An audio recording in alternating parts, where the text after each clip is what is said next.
if Mary shows up, then we'll nominate you then, Tom.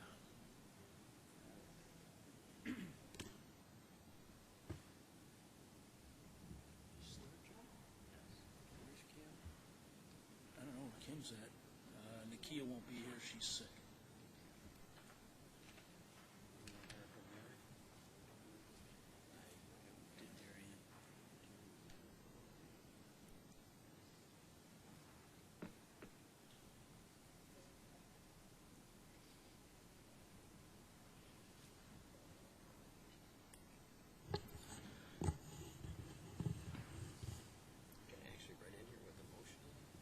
Well, you don't have to write nothing right now.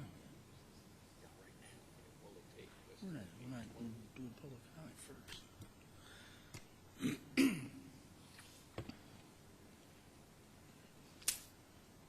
Good evening, everyone. We'd like to begin then with, I have received one public comment form from Sandy Walters in regards to the registration process and scheduling. So there you go.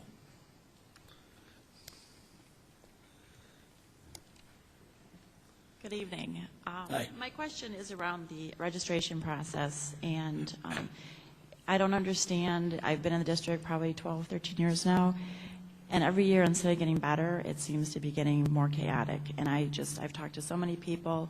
One of the longest times of mine was 7 hours. And it's really almost an embarrassment. People are posting it on Facebook that, we're there 5, 7 hours to register for school, and we have online registration. So that's what I don't understand is I've been in this district, like I said, 12, 13 years. My information is all the same. I registered online, and yet you still go and wait in these long lines. So is there not something that we can do with today's technology to expedite that? I don't understand the long, 5, 7 hours of waiting in line. And then my second question would be about the first day of school and schedules. I'm not going to say when I graduated, but when we registered, we could get our schedules at the time of registration. And again, with the technology we have, I don't know why the first day of school, we have probably 1,000 high schoolers going to a wall to find their name on a wall, that they can't post them even online, because it had said that it was supposed to be posted on the 20th of August, which is today, and when I checked, the schedules still were not on there. So I just don't understand why you'd want the chaos of 1,000 kids having at least 1,000 kids. I'm assuming the freshmen, they come in a day early, so you don't have them. But you have all these kids trying to find where they're supposed to be for their first hour. Wouldn't it be easier just to post them online? So somebody could kind of answer those questions. I would love that. I guess Mr. Elrod will try to answer some of your questions. Okay. Good evening. Sure. Okay. George, is your mic on? It's on. There you go. Hello. Okay. It's on. First of all, let me say regrettably that the process did not go the way it should have. And you're right. We are accustomed to, even from past experience, it going a lot better than what was intended. And we intended it to be even better this year. However, there were some logistical things that occurred that shouldn't have, without getting into specifics, that really shouldn't have occurred. And we have already made major corrections in those. One of the things that we are looking at doing, particularly for our returning parents, is that we should be able to, and you're right, with the technological capability we have, we should be able to address every last one of our returning parents who have spent at least a year in this district using the technology available to us.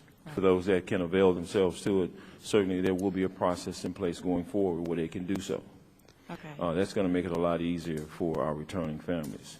And so as far as the process that it was designed to get people in and get them through a lot faster, there were 2 areas that created some log jams that shouldn't have. Okay. And again, those were because of logistical issues, and we've rectified those, and we will be further processing all the registration concerns that have been brought to our attention on our first school improvement day, which is September 26th, where I will get together myself, the superintendent, and all of the people that worked registration. And we will debrief it ad nauseum and come up with the best possible scenarios for our returning parents as well as our new parents to the district. Okay. So again, we apologize that you had to experience that.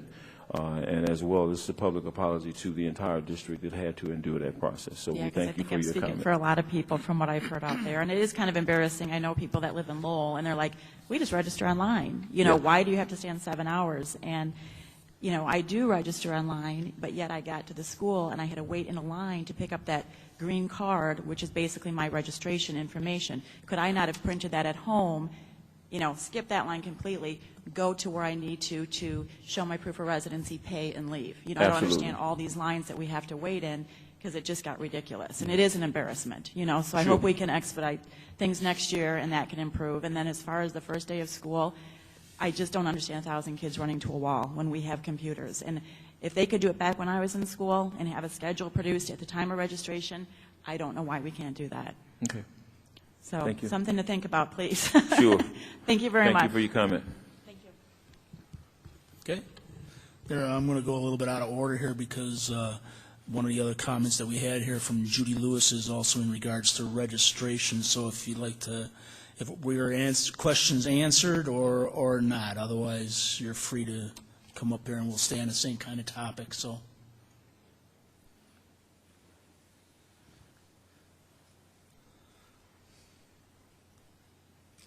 You came up on that side.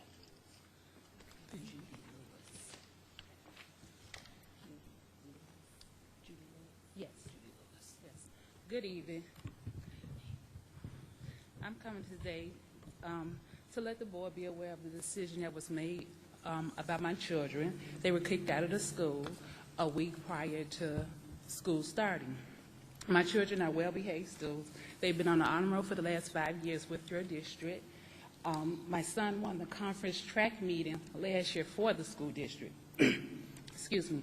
I was allowed to register my children on July 31st, sat for 4.5 hours with all my correct documentation. I went through all your red tape that you asked me to go through. In the midst of that, with the current residence that I am at now, I just learned that I am a street divided by your district, so I'm considered out of your zone. And this is just one street. I can understand if it was 3 weeks or more. There was no help, no concern. No one in the district tried to help me, tried to relocate my children to another school. No apologies or anything. All I was told was that now I'm paying Cook County taxes and not Will County taxes. It states in No Child Left Behind and in the Illinois legal aid that I was supposed to be notified in a timely manner. That wasn't done. I was supposed to be sent a certified letter within 10 business days. That wasn't done. And also it states that just because, also it states that a child cannot be kicked out of school, dismissed, or been told to be disenrolled unless the parent has the right to request a hearing before this matter has been decided. That wasn't done. All three was not done in my part of the behalf of my children getting kicked out a week prior to school. I am very upset, frustrated. My household is stressed out. My children have cried for the last 4 days. Oh, I just want my children to attend the school district this year. That's all I want them to do. I mean, it has really put a burden on me right now. I've been off work since Wednesday trying to get them enrolled in school. And I think this is unfair to your board to do me like this. I've been trying to get in contact with several people to help me out, and no one seems to can help me out. So I'm coming to you today to ask for some help and to get my children back into Crete Monee district. Yes, I may be wrong that I'm out of the district, but how did I know? I was under the assumption that I was able to let my children attend the school. Everything was sent to my home as though the approval letters When I got to registration, they asked me verbally to read my address to them. I did everything I was told before you could even enter the school to register the children. They make sure you have all your documentation. I had everything. So for me to not have none of those 3 items that I just said, wasn't notified, didn't get a letter, I think this was very unfair. Very unfair. And not just that. I feel that this parent here, which is my sister, she has to go out and buy school supplies. Not to take it that she already bought school supplies for Crete. Now she has to go buy school supplies for another district and another school. She doesn't have 1 child. She has 3. And I know, besides all of you up here with different titles, you are a parent. So I know you have and feel what she's feeling, because I feel it. So I think you guys need to tweak your system a little better, because it's not right. It is not right. There's a whole lot of parents there, and I know, because I got 2 of them stay down the street from me that's out of the district. Shouldn't even be there. So I think you guys need to look closely and tweak your system, because it's not together. And us as parents, we are paying taxes for this system. So if it was right, you would have tagged a whole lot of other parents that's going through this. That's all I have to say. And if you really, and if it's a problem, people here right now today on your board told my sister, do like all the other parents, use somebody else's address. She can use mine, because I live in University Park. And I want you guys to tell me she can't do it. But I went the right way of doing everything. So it's unfair to the 3 over there. I have Georgia here. Go ahead, Mr. Alrod. The specific issue before the board is one of, as she's already stated, residency. What occurred based on my background and looking into the issue and meeting with her husband at length and regarding this issue is that during the previous school year, and she did do things that she needed to do as far as she relocated, they moved out of Will County into Cook County.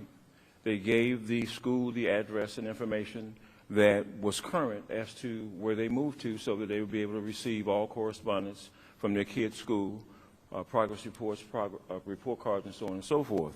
It has always been, since I've been in the school district, a standard practice that if you start out the school year, we're not going to disrupt your family and have you move.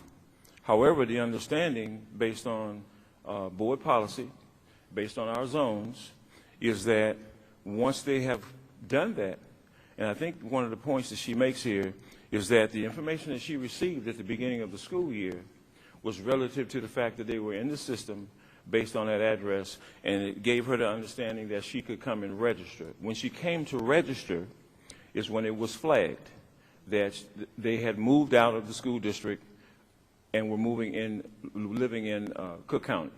So at that point, I believe they contacted my office. I met at length with her husband, and I went over all of the information that they had given to us. And I explained to them just what I'm reiterating right now, and that they moved out of the district, and the expectation, and based on what she communicated to her husband and communicated to me when I met with her husband, is this information they received from someone connected with the school district. Well, I can assure you that information was not conveyed by me, because the policy is as I just stated, and the practice that we've had in the past is what I have just stated historically, and that is the case before the board, or the position before the board as I see it based on what was communicated to me and based on my meeting with her husband. But I was not flagged at registration. I was flagged August 13th, last Monday. That means that I had to disrupt my workflow, and I've been off work since Wednesday till today, trying to figure out what school districts and whatever they need to be done. And I think it's very unfair.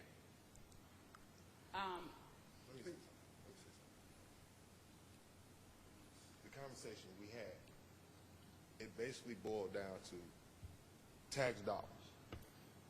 We work parents, tax dollars is something that comes that we pay. But for him to say that there was nothing for him to do for us, no help trying to find him in the school district, only the school district we know is this district. When we left Georgia and came here, we've been here. So he didn't help. All he said was what he can't do. He can't allow my kids to go to this school district. Right or wrong? That's what you said.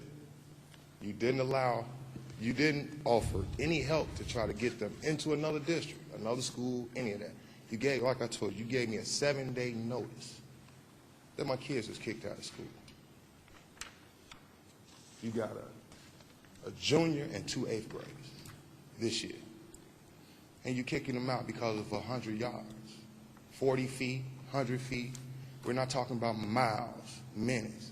We're talking about 50 yards. I understand the zones. I understand the policies. But for us to get a letter 11 months later, we get a notice that they can't go to school. We get a call from the secretary or whoever she may be, And I get that. you know, and got a call. First of all, you didn't go by it the right way. When you disenroll students out of a school, you're supposed to help the parents find a home school for their children. I was not even had, these kids still are not in school. Right. And the school district has already So started. if you care about your students, if you care about your parents, where's the help? You just kick them out, put them to the side? Where's the help?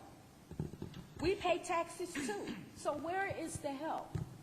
If y'all keep We divided keep by you county, with the yes, job. you're right.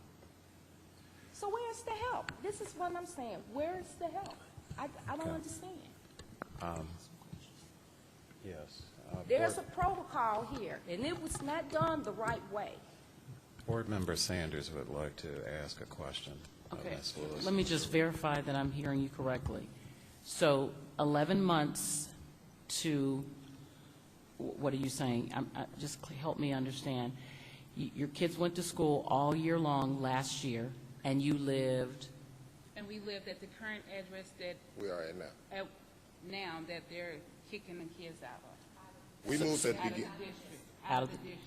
Yes. so you've been living there for 11 months. Yes. You've been receiving materials from us. Did you ever receive a letter from us stating that at some point in time, you would not be allowed to re-register in the future, in the upcoming year? Not June 1st when they got out of school, not when they was on summer vacation, nothing. So that's why I was under the assumption that when the school started and I was getting everything, the kids had went online, they was excited about their teams and stuff.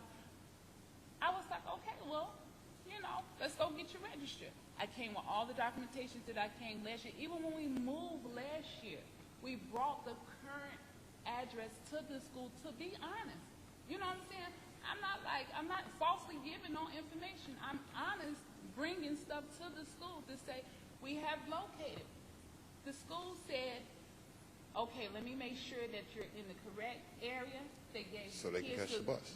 Right, so the kids could catch the bus. The bus is not even a block from our house where they go get on the bus at. So we thought everything was okay.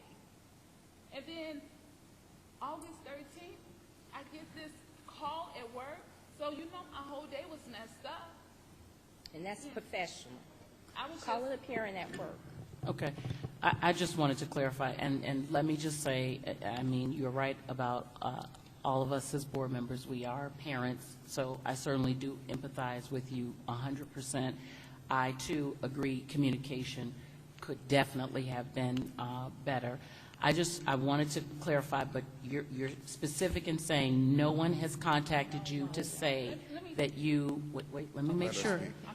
That no one contacted you to say that indeed you would not be allowed to re-register at this address because it was no longer addressed within this district? no. Okay, that's all I wanted to know. Even when Ms. Della Rosa, that I spoke to her, she said, did the high school call you to inform that your oldest won't be enrolled? I said, no one has informed me on anything.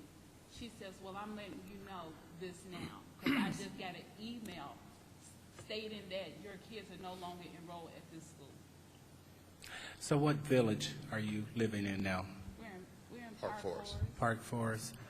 So did you ever receive a tax bill stating what district you're paying your taxes to? No, No, You haven't? we You're rent. from Georgia? rent. Sure. We renters. You know, that really shouldn't even matter. No, it shouldn't matter. It But shouldn't matter. What should matter If we was to you? willing to pay $9,000, they That's can go No, to I'm school. just trying to gain some information. But I'm that's just all. telling you, it shouldn't matter. What matters is that these parents came there to register, and at that time, they were not flagged. They should have been flagged then.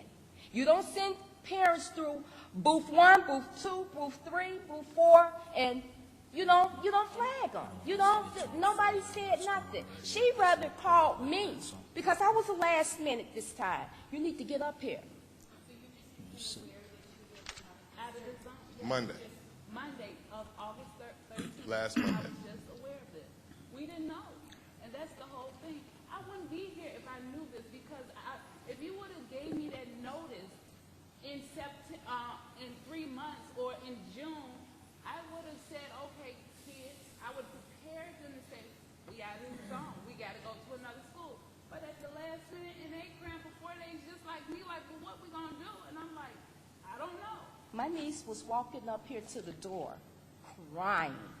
And you worried about some money? You worried about $10? No, that's not what I You worry should about. have even asked that.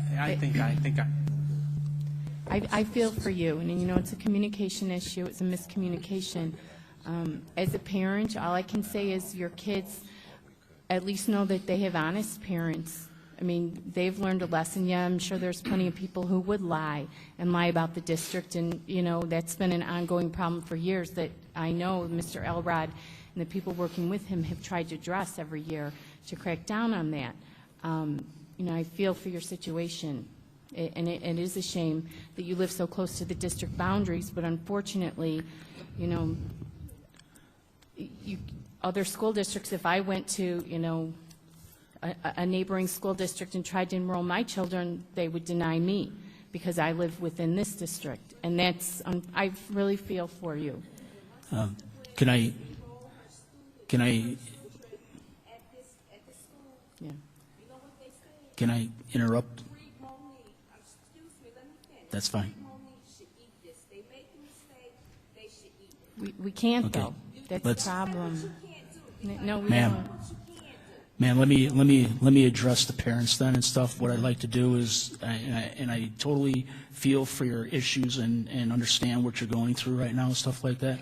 I think right now it's just a debate right now what you can and can't do, and what I really would like to do is set up some kind of interaction or a meeting with Dr. Rogers, the superintendent, or one of his representatives in order to try to get this thing resolved. Tonight at the board meeting like this, it's good for you to come here and we listen to your comments and your concerns like that.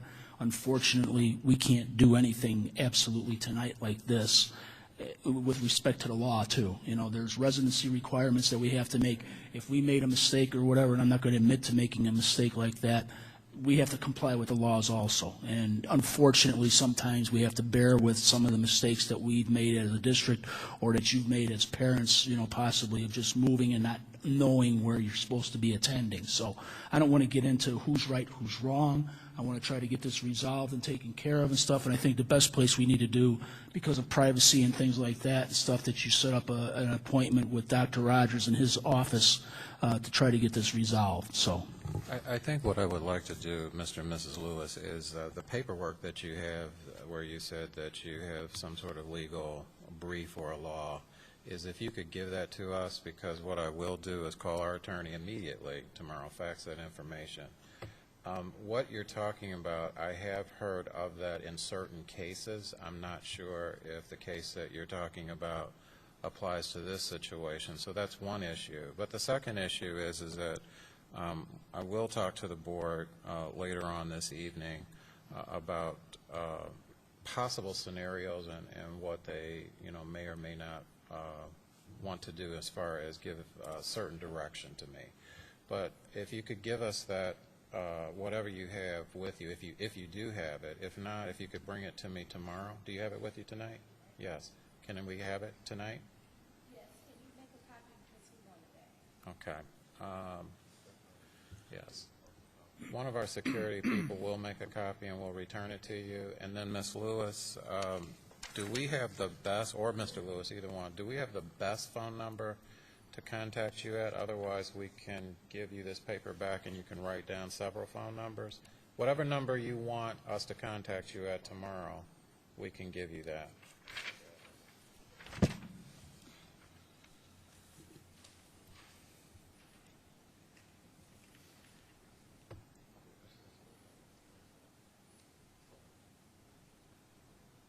And I will be the one to contact you, and I will contact you no later than the end of business tomorrow. I may need certainly a few hours in the morning. Sometimes our attorney is in his office, sometimes he's not. But I will fax that information to him, have him review it, and then, as I said, I will get some direction from our board on a certain situation in terms of just the facts that you presented tonight, okay? Sure. In the midst of all this, trying to get children transcripts and this and that, my student sports physicals was lost, so no one still can help find those that I gave at time of registration. So I've been the one trying to call because they didn't get me to run around. Call this number, call that number. I said, look, by this time I'm tired. I'm like, I shouldn't have to do this. It should have been there. I gave everything every time. All right. If you've got some things that you, like that, for instance, if you have that, if you can, when you speak to Dr. Rogers tomorrow, if you can make sure that that's addressed, you know, all of the different concerns that you have like that, you know, we don't want to leave any stone unturned over here, so we just want to make sure everything's clean, so. If you don't mind, could you give me the name of your child who is in sports here? It's at the high school, right? Okay, the one. Well, why don't we do this? Let me give you this back. Write the names down again of, for every child that you submitted a physical for, I need their names. And then we know where to look, and hopefully we'll find it tomorrow. And I'm sorry about that we're going back and forth like this, but I'll get the information and we'll work on it first thing tomorrow.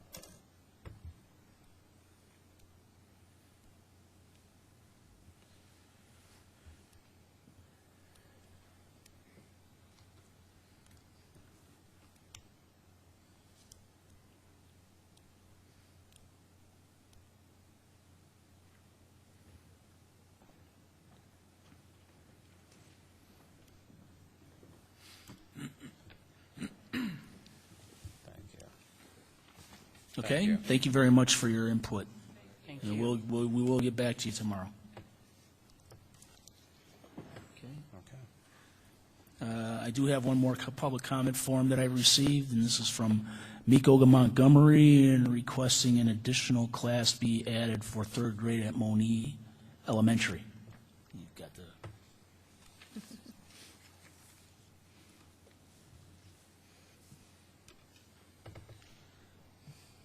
Hi, I'm a parent of a third grader, and I was told Friday that by the parents of the third grade Monee Elementary School is to request for a class if we want a class to be added on the third graders. Right now, there are 3 classes for the third graders. Each class has 27 to 29 students. So are you familiar with that? Do you know of that? Okay. So Mrs. Jones posted a letter asking us to come here and make that request. So in behalf of the third graders, we had been in this boat before as a parent of a first grader. She was in grade 1 at that time. They have 29 students in each class, and there were only 3 classes. I don't know if you remember that. It happened like 2 years ago. And so they proceeded with this number of students. It was quite an experience for both the student and the teacher. The class was chaotic, and it was very rough for both the student and the teacher. I had seen it. So after September, around October, they decided that it was too much for them. So at October, they decided to add another class, which is very good. But why should we go through this again? We have talked to Ms. Jones about this in the beginning of the school year, and she had told us that this will not happen again. So that's the reason why she asked us to make this request if we want another class. When I talked to some of the parents, they were told that a teacher has already been hired to take another class. So I'm quite confused. Has there been another class added? But then what Ms. Jones has posted was that a decision will be made tonight, and it will be told to us Tuesday, which is tomorrow. Yes. Here's everything that you've said, I believe, is accurate, except for the fact I don't know what was said in the spring exactly. I do know this for a fact, that last year in the spring, the Board of Education did have this conversation about enrollment figures across the district. One of the schools that was brought up was Monee, third grade in particular.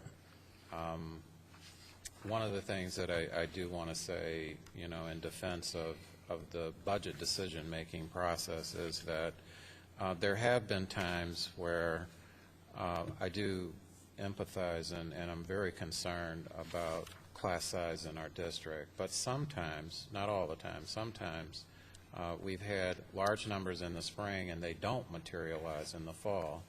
And so the board just wanted to be very careful to make sure that they directed me. They said, wait until after registration, and once we have the enrollment numbers, to bring that to the board, which is tonight. So it is true, the teacher that is to be hired is on tonight's board report if the board approves. I've given the board the numbers. It's on page 102 in case any of the board members want to know, where I clearly show the class size average, and it is true that Monee is higher than any of the other third grades in the district. And so I can't speak for the board until they actually vote, but if they vote yes tonight, that teacher will be notified this evening, if not no later than tomorrow morning, and they're already prepared, meaning that they know that this could happen. They've made preparations just in case the board were to vote positively, so that we can start the school year off without having to reshuffle the whole third grade. So it is true, everything that you've said as far as currently what's going on. And yes, the board did talk about this, so they're not, they shouldn't be surprised about this, because we did have this I am begging for another class if it's possible, because it was really rough for us. And I don't know why it's always my daughter's class who goes through this, but you know, it's been a pleasant experience for us in Monee Elementary, and I want to keep it that way. So please add another class. Thank you so much. Okay, thank you. Thank you.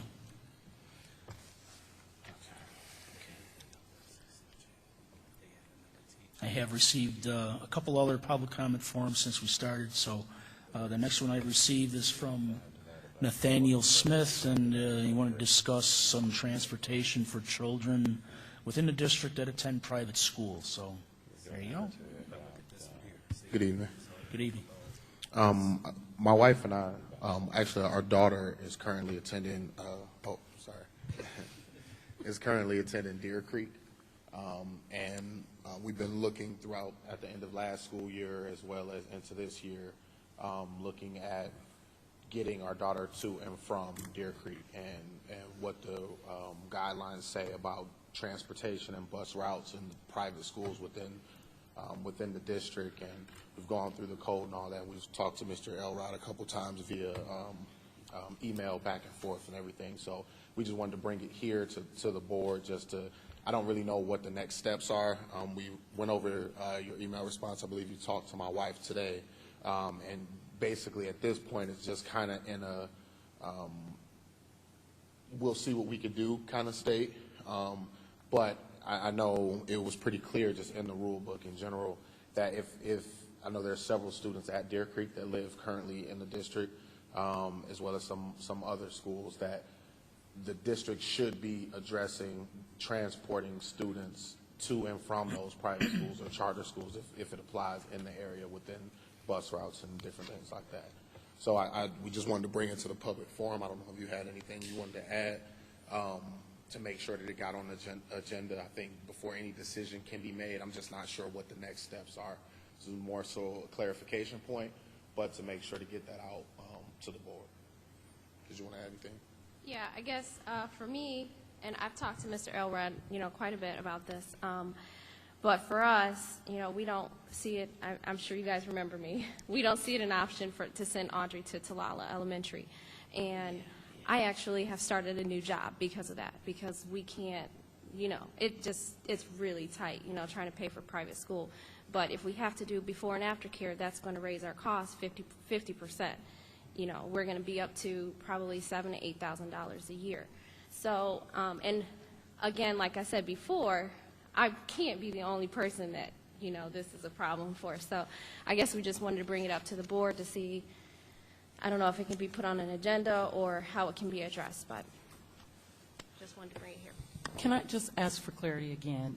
So the situation is you're looking to see if the district can provide transportation, and as a fact that you guys are taxpayers within our school district, you're looking for the transportation law that states that your children can be or should be transported by district transportation as a result. Am I understanding Yes. that? Correct. Okay. And unfortunately, we didn't bring that document with us because we could read it or whatever, but we don't have it here. So Yeah, we're familiar with it, but so you're wanting that, and what's going on? well, at this point, no decision has been made, or nobody's let us know that that indeed is going to happen. I mean, at this point, what we're trying, school for her starts on Wednesday, and right now we're just juggling how we're going to get her to and from. And it's our understanding of that that's the district's responsibility to be able to get her to and from. George. So like I said, I think what he's trying to say is we're not here to get you guys to make a decision today. We just want to make sure that it's on the agenda for discussion, and that, it's an item to be discussed. And, if it's not just for us, for other people who, I'm sure who are part of our district who go to Deer Creek or Illinois Lutheran, schools that are in our district for sure. George, go ahead. She's very eloquently stated the parts of the conversation we've had, email back and forth. What my recommendation to the board would be is that, as I left them with it, it would have to be up for further discussion, because as a Board of Education, there is a statute, the state of Illinois, that's involved that bears further interpretation on the part of the board and legal counsel. I think one of the things, Mr. and Mrs. Smith, first of all, thank you for coming. And I do remember you, yes. Never met you, Mr. Smith. It was nice to see you tonight. The issue, and it is on the agenda tonight, down later, almost toward the end, there's an oral report that Mr. Elrod is going to give and present some questions to the board as to how they want to proceed. Yes, the law is very clear that taxpayers in a district can ask for transportation to private schools. But there are conditions that the board is going to have to discuss. One of them is just simply that they have to be on, existing routes, existing buses, and as long as that, can happen, there is no problem.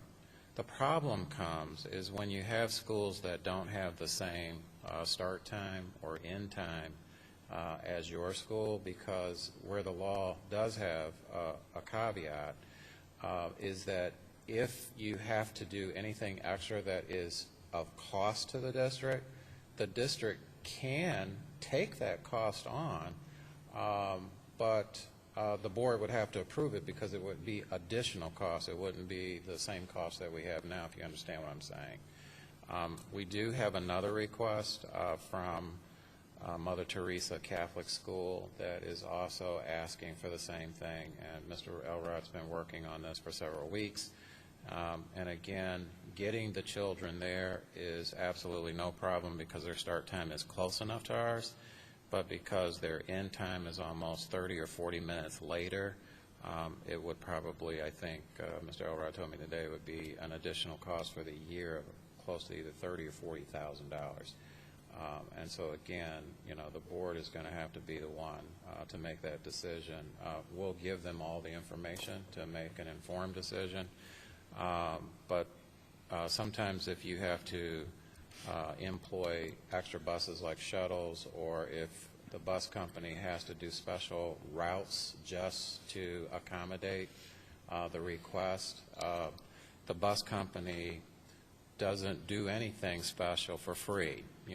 If it's not an existing route right now, what they charge us is based on the routes and the times that they run right now. So the moment that there's an alteration, we just had a meeting with the bus company today to actually talk about several of these requests, and they basically calculated for us what the cost would be, and that's what we're going to present to the board tonight, that it would be an extra cost, and the board has to decide. So the law does say that we have to do it, but it also says that you don't have to do it if it's going to be an additional cost or burden to the district. So. Yeah, I would ask that if that is the case, then please direct me to whatever piece of the law that is, because I have searched and searched and searched, and perhaps they don't publish everything, all of the school code online, but I've definitely been on the website and I've searched for that. Yes. So please direct me to that. We will. We'll give you a copy of it too. All right. So it will be discussed later on at the very end of this meeting. All right. Thank you.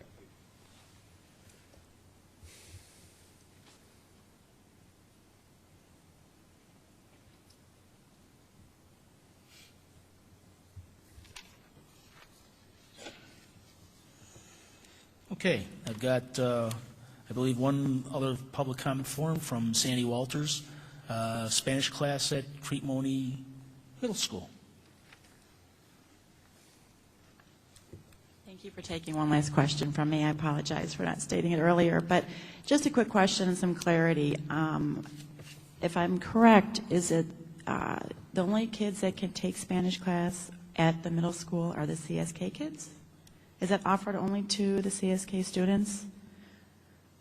I'm going to defer that to Mrs. Hirsch. You can use Bob's if you have to.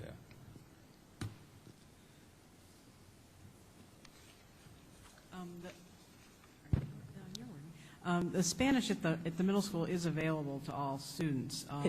Yes, I know. To all students? All students. It's offered, I'm not sure, I'd have to go back and check, but I believe it's offered during the 8th grade year as opposed to the 7th, but it is offered as part of that Explore that students can take, and they can take it as an elective. So the 7th graders from CSK can take it, but then the rest of them can take it in 8th grade? It is, yes, it is offered, and the reason for that is because, of course, they've had Spanish at the earlier grades, so when we transferred the students over there, we actually had to differentiate the Spanish because we had kids that hadn't had any, and we had students that had several years. So we did differentiate that. But it is available for all students. Just for 8th graders, though? I just want to make sure I'm understanding. And they can't make it available to 7th graders so that those kids can at least begin to take it? Because I know the kids at CSK have had it for years. Right. So would it not, be beneficial for the kids to be able to offered in 7th grade as well, the kids coming in from the other elementary schools? What I'd have to do is, because I don't have it in front of me exactly what the schedule is, because they do tweak it for each year, but I can certainly give you a call tomorrow when I know what the Explore schedule is for each 7th and 8th grade. And Okay. I didn't know if it'd be beneficial, that way they can get a little caught up, because the other kids have had it for so long that, might be beneficial. So just wondering, just getting clarity on that. Thank you. Thanks. Thank you. Okay. I do not have any more public comment forms, so we'll begin the business portion of the meeting at this time. We do have a secretary is ill this evening, so we need to appoint a secretary pro tem, and I'd like to ask Mrs. Stockton if she would be gracious to do that, but I need a motion in order to appoint Mrs. Stockton as the secretary pro tem for this evening. So moved by Mrs. Coletti. Second. Second by Mr. Brown. All those in favor signify by saying aye. Aye. Opposed, no. Abstentions? None. Mrs. Stockton is now the Secretary Pro Tem for this evening. Would you please call a roll?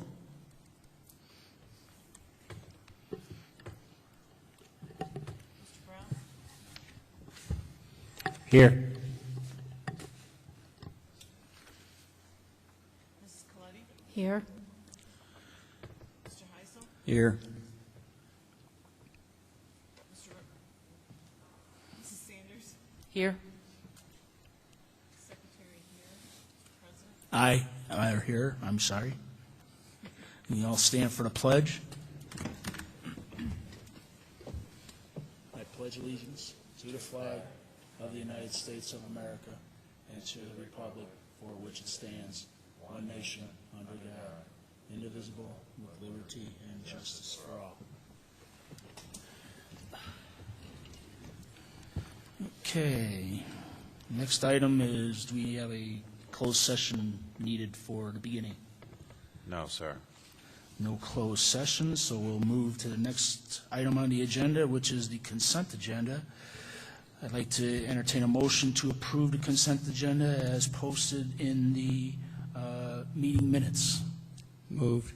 Moved by Mr. Heisel, Second. second by Mrs. Coletti. Any questions or conversation on the consent agenda? Dr. Rogers mentioned earlier that there was going to be discussion, further discussion on said hiring. Are we, if we approve the consent agenda now as is that going to be affecting the decision that we have to make later? No, we took out, first of all, good question. We took out the human resource part. If you look in your agenda, you'll see, I think, that we're approving the minutes, the business portion, and donations. I'm looking just to be sure that the entire person. Yeah. I think it's page See, that 102, is- Kim. Yeah. What page is the entire personnel report on? I think 102. I think it's somewhere in there. Type that real quick. Well, that's where the Monee report is, but is the rest? It's near there. Oh, yeah, okay. 103, 102 has the Monee position as far as that data, and then 103 on has the regular personnel report that the board normally sees. But we put it under action, we took it out of consent, so it's now an action report for tonight. Okay? So moving forward, this is the way it's going to be, or it's just for tonight? Just for tonight, Just for only tonight. because we knew that that would be a point that the board might want to discuss. That's the only reason why I didn't put it under consent, in case the board had questions. I mean, we could have kept it under consent, but I chose to pull it out as a separate action report. Okay. Okay. Do we have any other questions or comments on the consent agenda then? We do have a motion on the floor. All those in, the secretary, please call a roll. Mr. Brown? Aye. Mrs. Coletti? Aye. Mr. Heisel? Aye. Mrs. Sanders? Aye. Secretary, aye. Mr. President? Aye. The motion to approve the consent agenda is passed. In the consent agenda, there's a number of donations, of which I'd like to read each one. The first one being, get there on the screen here, is from Mr. Richard Smith on behalf of Crete Monee School District for donations of various school supplies to our high school. We thank him for that generous donation. The next one, on behalf of students of Monee Elementary, again, some donations of school supplies from the mission community of St. Paul's United Church of Christ in Monee. We appreciate that donation also. Those are the two donations that we have on record. So, next item going on the agenda is the action reports. First one being that we have a resolution approving the tentative budget for fiscal year 13 school year and setting a public hearing date. So I need a motion in order to approve a resolution approving this tentative budget. Moved. Moved by Mr. Heisel. Second? Second by Mrs. Coletti.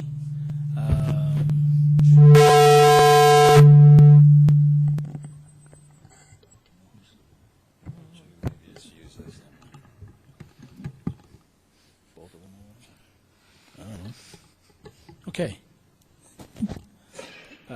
Do we have a motion? Any comments or questions? Actually, probably, Bob, if you want to have a few words on regarding the tentative budget? Every August is when the board has to approve a tentative budget, and the way the process works is the tentative budget will be presented in summary tonight, and then it's put on display for 30 days.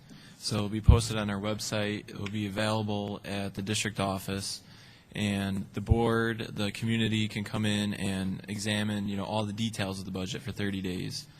30 days from now, or at least 30 days from now, we'll then have our budget hearing, which takes place in September. So we're scheduled to have our budget hearing on September 26th. And at that meeting, I would, you know, give a presentation of all the details of the budget in a public hearing. The community would have the opportunity at that time to, you know, make public comment. And then at that September board meeting is when the board approves the legal budget.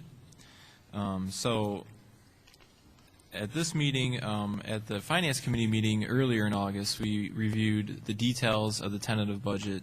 And then tonight, I'll just briefly give a summary of what we discussed, and then if there's any specific questions, certainly you can ask those. Pretty much, the overall budget for fiscal year 2013 in its tentative form is we have a budget deficit of $4.3 million.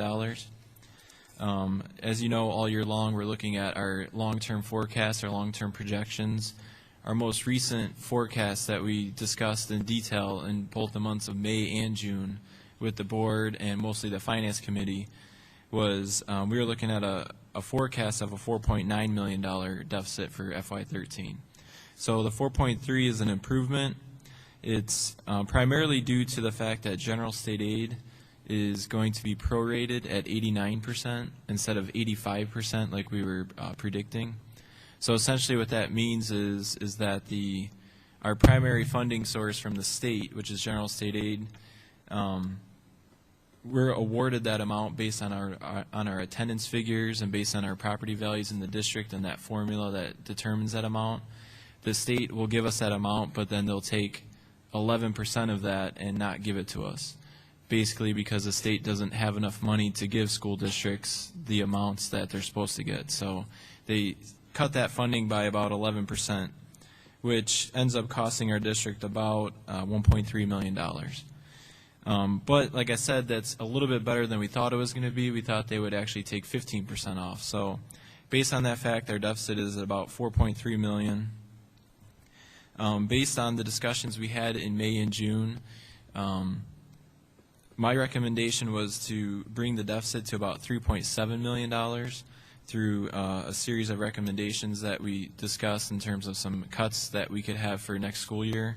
So we're about $600,000 from that point, and $500,000 of that, as we discussed earlier, would come from if and when we get our capital development grant funds that should come in this school year. We would be able to offset our operations and maintenance capital line item, which we spend about $500,000 a year to maintain and upgrade our buildings. If we had that significant grant funding coming in, we wouldn't have to use our operating funds for that line item, so that could be $500,000 of the additional $600,000 we're looking for. The other $100,000 would come from some various line items that we could review in detail, and I believe some members of the board have discussed that they would like to come in and discuss the budget in detail to maybe find some more items that we can maybe trim back on for next school year. I gave each board member a packet which basically includes this summary report that I'm giving you now, and then 3 or 4 further summaries that kind of break down the budget for you at a very easy level to read through. And then once you get a little further back in the packet, I actually have provided a line item detail of every single cost center in the district, everything from our curriculum office to the business office to the special education department, transportation. All the line items of everything we spend is in this packet. So the idea is to use the next month to go through this and extensively review anything you want to see so that we can discuss that now. So any adjustments that need to be made, any modifications you want incorporated into the budget, I can do that between now and September 26th so that when I present the budget on September 26th, it's the exact budget that you want to see. FY12's deficit was $1.5 million. So the difference between 13 being at 4.3 million versus FY12 only being at 1.5 million is that, that difference of about $2.7 million is attributed to pretty much it's two main things. The first item is the general state aid proration that I discussed. For this last school year, they only prorated at 95%, so they withheld 5% of our funds, whereas this next year they're going to withhold 11% of our funds. So that's an additional $1.3 million loss year over year. And then the other portion of that decrease year over year is basically we have our union contracts, our two main union contracts, which were set, and we're going into the last year of our teachers' contract. There are set raises and benefit increases that are established in those contracts, and essentially the year-over-year increase of all those contracts, as well as any raises given to non-union employees, equal about $1.5 million of an increase year-over-year. So those two items alone pretty much account for the increase from year-over-year. Currently, in the 13 numbers, we have $355,000 of contingency built into the numbers. So that's a good thing because, those are costs that are not necessarily spoken for yet. So, we could back that out and improve the deficit, in that way. However, it's important to have a small contingency amount, which $355,000 sounds like a lot of money, but based on over $40 million of salary and benefits, it's actually a very small percentage. And the reason for contingency like that is for primarily for enrollment purposes. When we get these enrollment numbers that come in and there are class sizes at certain buildings or locations that basically on an emergency basis we have to hire a staff member, it's good to have funds set aside to pay for things like that. Otherwise, you're automatically going over budget. So basically, like I had mentioned, this packet has the summary reports, or the first 4 or 5 pages. It provides comparisons from the prior year, comparisons from our forecast. Basically, it's broken down in every different way you could look at the numbers. And then, like I had mentioned, the line item detail is within here as well. And then finally, there's the one document that I presented in May and June. The name of the document is it's basically, this document here it's towards the end of the first stapled packet you have. And that was basically the narrative I put together to walk you through our 5-year forecast that we have in place, because having a deficit of anywhere from around $4 million is certainly alarming to a school district and to a community.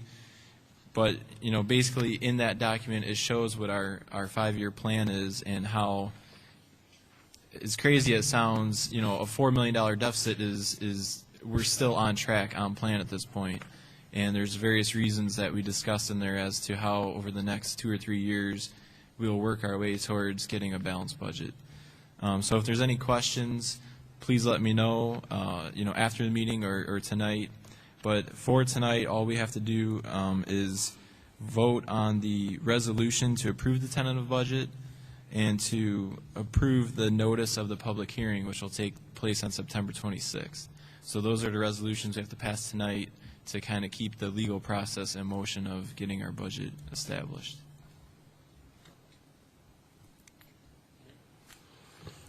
Hey, Bob. Go ahead, The any next other topic questions? for discussion is going to be the wetland compensation agreement. But I thought we talked about in the finance committee meeting that we was going to show the expense on our part that will occur Right. because of this particular topic. We was going to show it on the budget, the tentative budget. Right. We discussed that what I would do is decrease the amount of contingency by the $56,000 and then Okay. increase the O&M budget by $56,000. Is that what we did? So essentially that could be, that's set in the numbers in terms of the tentative form. And then what I want to do is hopefully by September 26th, we may have some final information regarding our grant funds. And if I have that, I can build the grant and the full purchase of the wetland credits and everything into all the appropriate funds, Okay. which will be ideal for the final legal budget. But for now, the only thing that would be pending and basically imminent, I guess, would be the 10% down payment on the next item we're going to talk about, which would be that $56,000. $56,000. And that's accounted for in the numbers, like we discussed with the Finance Committee. Okay. Because the board hasn't approved. The tentative budget? Well, no, because the board hasn't approved the wetland. The agreement. wetland. If you approve that tonight, then Okay. we will put it into the budget figures. The overall deficit wouldn't change at all, and even between the funds, essentially the amounts don't change because what we're doing is we're doing a transfer between transfer $56,000 out of contingency into the purchase of $56,000 for these wetland credits. So it's a net zero transaction. So essentially the numbers stay the same. It's just, in the background, it's set up that way. But, there's really no way to see it on the surface because it's a net zero transaction. So, but yeah, we discussed that and that's planned for. So, we're not going to be caught by surprise that all of a sudden there's a $56,000 payment to make that no one ever talked about or right. planned for. I just wanted to know Right. that everyone is aware. Right. Okay, thank you, Bob. Okay. Any other questions or comments at all? I would strongly urge all of the members to peruse, I should say, the numbers in the papers that Bob has given us. There's a lot of good information that we all should be familiar with, and intelligent decisions based on what you've read and understand at the September 26th meeting would be appropriate. So just suggesting that to all of the members. So we do have a motion for a resolution approving the tentative budget and the setting of a public hearing date. So we have a motion and a second. Would the secretary please call a roll? Mrs. Coletti? Aye. Mr. Heisel? Aye. Mrs. Sanders? Aye. Mr. Brown? No, nay. Secretary, aye. Mr. President? Aye. The motion to approve the resolution is approved. The next item we have in the action reports is, let me get to it. We have a resolution in order to approve a wetlands compensation agreement, which is contingent on the district executing an agreement to purchase wetlands credits required by the Illinois Department of Natural Resources. I need a motion to approve this wetlands compensation agreement. Moved. Moved by Mr. Heisel, Second? second by Mrs. Coletti. I think Bob would like to make a few comments in regards to this. As the board is aware of, we've been working with the state of Illinois over the past, it's almost a year now since we've been notified that the district was awarded the 2003 construction grant. So, now we're getting on 9 years after the grant was actually applied for. But now the grant funds are supposed to come in, and there's a long list of requirements that the district has to meet and provide certain documentation, provide extensive documentation of all sorts related to the construction within the construction grant. And we've now completed basically every single item on their checklist, except there was one item that when they did their another review of the land that was used to build this high school, there was 1.4 acres of wetland area that was infringed upon when they constructed the building. And I guess the Illinois Department of Natural Resources identified that, and what they do is when you're dealing with state grants is you have to offset that damage that you created to the wetlands. And the way they do that is that you purchase what are called wetland credits, and it has to be to a 4-to-1 ratio.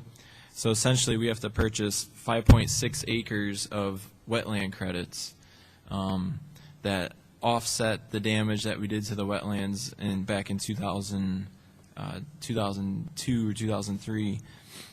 The way this would work is if we purchase these wetland credits, then the Department of Natural Resources will sign off on the paperwork that the Capital Development Board needs, and then they could proceed to process our payment to the district. So right now what we have is a wetland credit agreement, which is an agreement between 3 parties, where it's a school district, the Capital Development Board, and the Illinois Department of Natural Resources, basically agreeing that if we buy these wetland credits, the Capital Development Board will get what they need from the Department of Natural Resources, and then they can move on with the process. Our district attorney has reviewed this agreement. He feels comfortable with the agreement, that this would satisfy all the requirements. So what we're asking the board to do tonight is to approve the agreement, which includes approving the purchase of the $560,000 of wetland credits. Now, the only thing to add to this is a development in the meantime is that actually the Department of Natural Resources, based on what they've seen already, they don't want to enter into this agreement, but they've already provided the Capital Development Board with the documentation that they need, simply contingent upon us buying these credits. So they've already approved of this, and now the Capital Development Board is, of course, having their attorneys review this agreement, and they may come back with some modifications to remove the IDNR who's in the agreement right now. So I might have to bring this back to you in September if they want to make a modification. But either way, it would be good to have at least this agreement approved, and then the authorization to move forward with buying the wetland credits that we need. And then in September, if there's a final revised format we need to approve once again, we can do that. Either way, as soon as we get this approved, as soon as we could purchase these wetland credits, they could finally process the $23+ million grant that we're waiting on, and then we can get those grant funds into the district. Now, and everyone should be aware that when the building was built, the buildings were built, all of the studies that had to be made at that time, everything that was required was done. This law was passed a couple of years ago and is retroactive. So what it really boils down to is that the state has found another way to get some money from us before they'll give us our money. And how much was the grant originally? 23.3? It was, 23.2.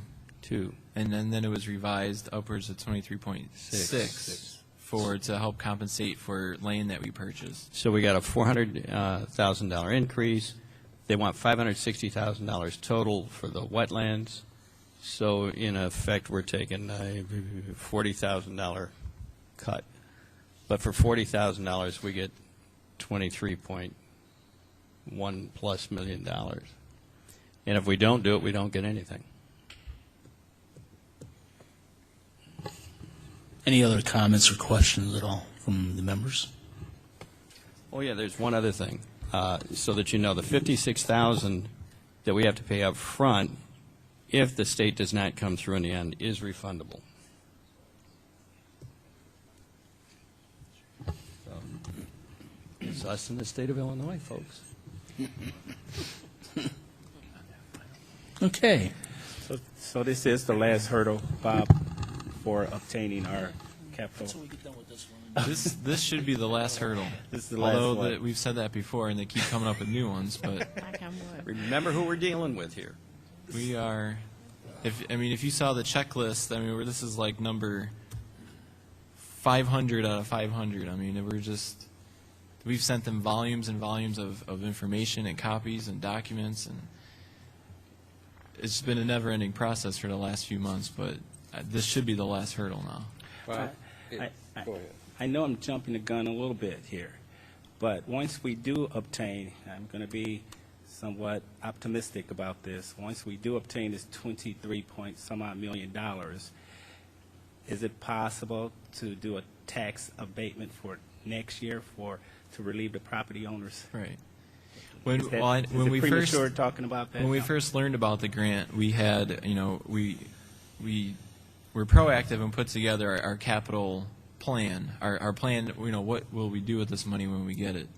And I presented that plan, and the board, there was nothing really to it. We didn't vote to approve the plan, but basically to get the information out there. So at the time, we would have to go back and look at that plan, which included several various options, and we, discussed the rationale between why we would or would not do something like that. And at the time, the board seemed to had a consensus on the tentative plan that we had. But of course, once the money comes in, we'll have to reconvene that discussion and approve a final capital plan and approve our plans of what will we do with all the money. Okay. And I think that's kind of been on hold since it's kind of been known that we don't have the money yet, so there's no sense in really talking too much about it. But we do have a tentative plan in place. It's not like we have no idea what we'll do with it. It's just nothing's been finalized or voted upon. Okay. I just don't want to forget that. Yeah. Also, if you remember, Maurice, we did talk about rebating or abating a portion of that money back to the taxpayers. Is just an idea. I think Bob actually came up with almost like 4 different scenarios with some sort of colored chart. Sure. Yeah. So certainly, again, I'm going to say it again just for the record. First of all, once this money actually does come in, the board will be notified immediately. And then second of all, we clearly understand that the administration is not going to spend 1 penny or nickel of the money without a board-approved plan. And then we will follow suit, and I'm sure that the Finance Committee will be monitoring the spending of that plan once we, 1, have the money, 2, have a plan, and 3, the board is in consensus as to how to spend the money. Okay, excellent. And, Mr. President, I do recall us also making a public statement to the community that we would have, at such time as the monies are received, a hearing to discuss our plans. Is that still in effect? Oh, absolutely. Yeah, I mean, if we did say that, and I remember us, promising to do something like that, right now we don't have the money, so as soon as we get it, we'll make some arrangements to have a public forum where people can come and, speak whatever they'd like to spend the money on. A lot of it is their money and stuff, but as I said this morning at our beginning of the school year, we are fiscal stewards of this district, and we were elected to do that, so we can listen to the input, and we'll make a decision then based on everybody's input. So absolutely that we'll have a hearing on it. So we're in no time frame or anything in order to spend the money, so we need to do due justice to hear everybody and listen to everybody. So. Okay, just one last thing I have, Bob, regarding this capital grant, obtaining it. And were you given a checklist saying these are from the state, saying these are the things that we want from you, from 201U? And is this the last bullet item that they claim to want from us? Right, correct. This is it? This is the last item. For now? Okay. Possibly for now, but yeah. Also, Bob, I wanted to ask, Tom Heisel had mentioned that if the grant, for whatever reason, doesn't come through, the money that we would put down as a deposit is refundable. Is that clause actually in the wetlands agreement? Is it written someplace that we'd get a It states in there that we would have to put 10% non-refundable down payment on the wetland credits. Oh, it's non-refundable. Right. Okay. So it's 56,000. Okay. Well, then, I just want to be clear, either, did Tom, you say it was refundable or not? It's not? Okay. All right. Yeah, okay, then. I thought I heard it was refundable, so I wanted to make sure. I don't want to be... I apologize. Okay, it's non-refundable. It's because I have hearing aids. Okay, I can't all right. hear what I say. I might need some, too, so... Mr. President, I just want to ask Bob one question. It pertains to a previous, but I don't want to go too far beyond. You know, earlier when we talked about the budget and people being able to access it tomorrow morning, I know I heard it last year. What is the process, can you just state for the record, upon which a person needs to go about going into or coming into your office, making an appointment? What should people do to be able to inspect the record? Right. The summary form of the budget has been posted on Board Book under the Finance Committee meeting, and that will also be under this board meeting on Board Book as well. Also, we publish in the Southtown Star newspaper it's a public notice basically stating that the budget is on display at central office, and that anybody can come in, make an appointment, or just basically come in and ask to see the budget. It actually sits on the front desk right there if they want to see it. So if somebody really wanted to, if they just want to see it, they can either go on the website and just review it electronically or print it out, or they can come in and review more details. They could just come in to central office anytime, and it's there on display.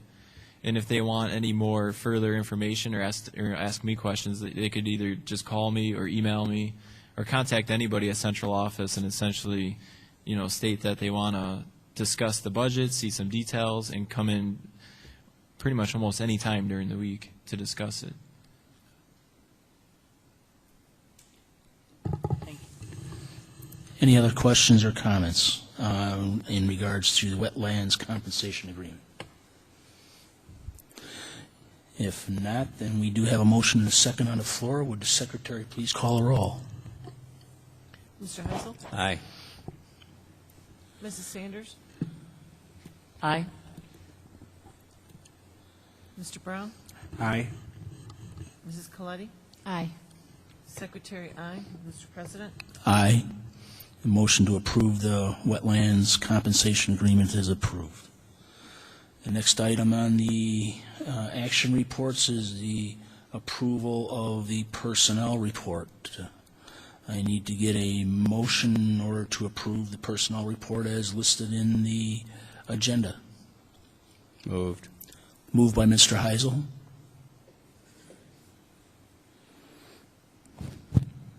Second. Second by Mrs. Coletti. Discussions, questions, comments? I know that they're, go ahead. Excuse me. As stated on page 102, first of all, I wanted to remind the board that we did have this discussion in the spring. I was asked to bring a recommendation after registration. Registration has been completed, and you see the numbers of the total amount of third grade students per school. The only other school that has more numbers than Monee is Balmoral, but Balmoral has 4 teachers, though, which keeps their average class size around 22. Monee has the highest average class size of anyone in the district, and my recommendation is that we hire the additional teacher that is listed on page 103, where it's in the middle of the page, Monee Elementary new position. It is the only new position on the entire board report, and there are no terminations on this board report, so we feel that this board report is one that doesn't have anything that has to be discussed in closed session. As Bob said tonight, the contingency funds were set aside for the main purpose of hiring staff as necessary if enrollment is such that the delivery of education could be negatively impacted. And so It is the feeling of the administration that we need to bring class size down in this particular school at this particular grade level. And I also want to let the board know that we are still reviewing the numbers. There possibly could be, I'm not sure yet, but there possibly could be one other request such as this at one of our other schools at the September meeting, but again, we will bring the enrollment figures. The difference in that scenario will be, if we bring a scenario to you, is we will not have a teacher already on the personnel report. If we bring those numbers to you in September for another school, we believe it might be a first grade at Crete Elementary. We will just ask the board for permission to post the position, and they'll have to do the hiring at that time. Right now, the numbers haven't fully come in to the point where we're ready to make that recommendation. But we are ready to make the recommendation at Monee. So that's the end of my report. I can see personally the numbers. Obviously, it's clear that it's more students per the other classrooms as a ratio compared to the teachers. Is that the only data that we have to justify adding another teacher, or are the third graders not meeting AYP? I guess that question to Laura. I know we have the data somewhere in this package. Oh, they have it? Mm-mm. Okay. So from last year previously, or whenever the third graders are tested, they're not. Oh, okay. What I'm saying is, what about the previous third? Oh no, I'm going about it wrong. Okay, third graders period do not get tested until later on in the springtime of the third grade. But I guess I could ask this question. Okay, yeah. What about the previous third graders? Yeah, the incoming. Yeah, that's a better way of saying it.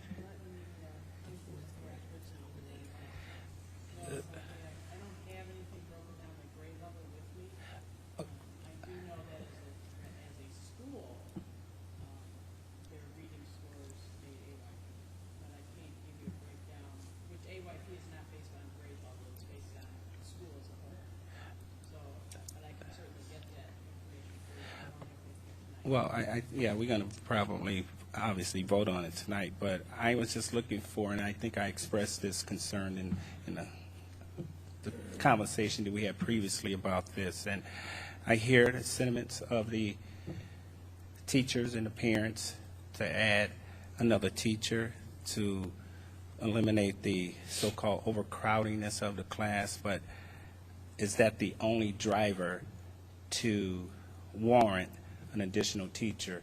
Just the sheer fact that we have more students in the third grade.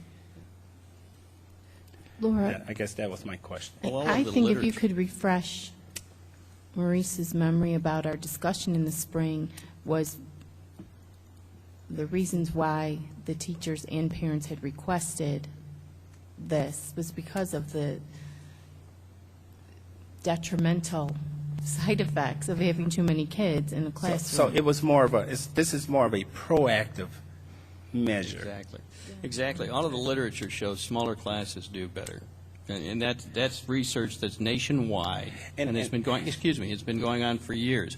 The other thing is that these classrooms are designed for a size of between 20 and 23 students. You're starting to get a little too crowded in there physically.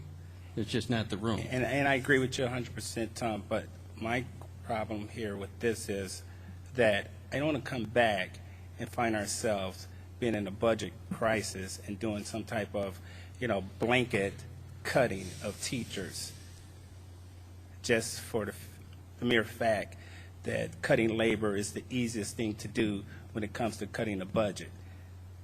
So, and then we find ourselves adding more teachers. So that's my issue with this. Well, I think from year to year, numbers adjust by a certain percentage, meaning enrollment can go up or enrollment can go down. And that's why you almost absolutely have to have contingencies, at least as it relates to staff and enrollment in particular. I don't know if you remember, but one year we had one of the largest freshman classes at the high school that we ever had. It was over 400.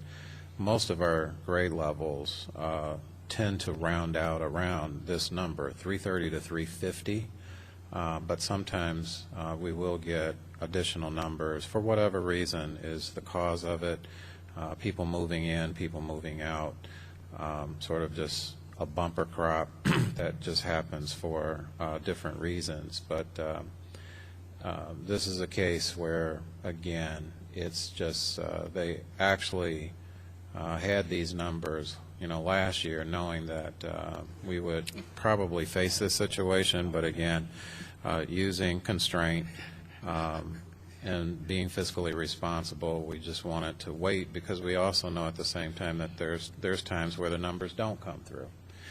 But it is true that third grade in particular is the first year that kids are tested by standardized measures that are given by the state. It's also what is considered in education the crossover grade from learning how to read in K through 2 to reading to learn. Text becomes a lot more complicated. There's a lot more of the curriculum in terms of higher levels and complexity of information that's presented to third graders. So there's a lot of ground that they have to cover, and if we can do that by giving teachers more maneuverability to have small group instruction, and that's more doable when you have smaller numbers. And discipline also is affected positively when you have lower numbers. That's why we're making the recommendation tonight. Okay.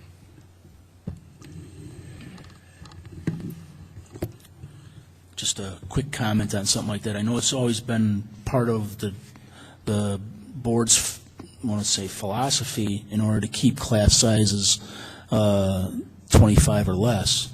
When we start getting into extremes like where Monee is actually at, I think it's beneficial to the students and the teachers themselves, the students especially, where they get a better instructional period, they have better interaction with the teacher, all of the good positive things that you would expect from that. And when we do things like this, there is some contingencies that we have allowed for in the budget, so we do need to be discreet with some of our spending like that, and we should evaluate each one on an individual case basis. So I think we're doing a good thing here by decreasing that or increasing the teachers if we agree to that, and go about it on an case basis. So, and again, now I'd like to entertain any other comments. We do have a motion on the table to approve this personnel report. Mr. President? Sure. Just one quick. I think Dr. Rogers might have said it, but if you didn't, clarify for me. If you see, let's see, well, just any school, because that was always my concern.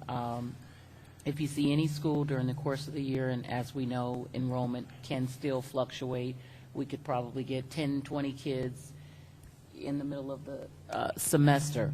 So as you stated, we have various contingencies.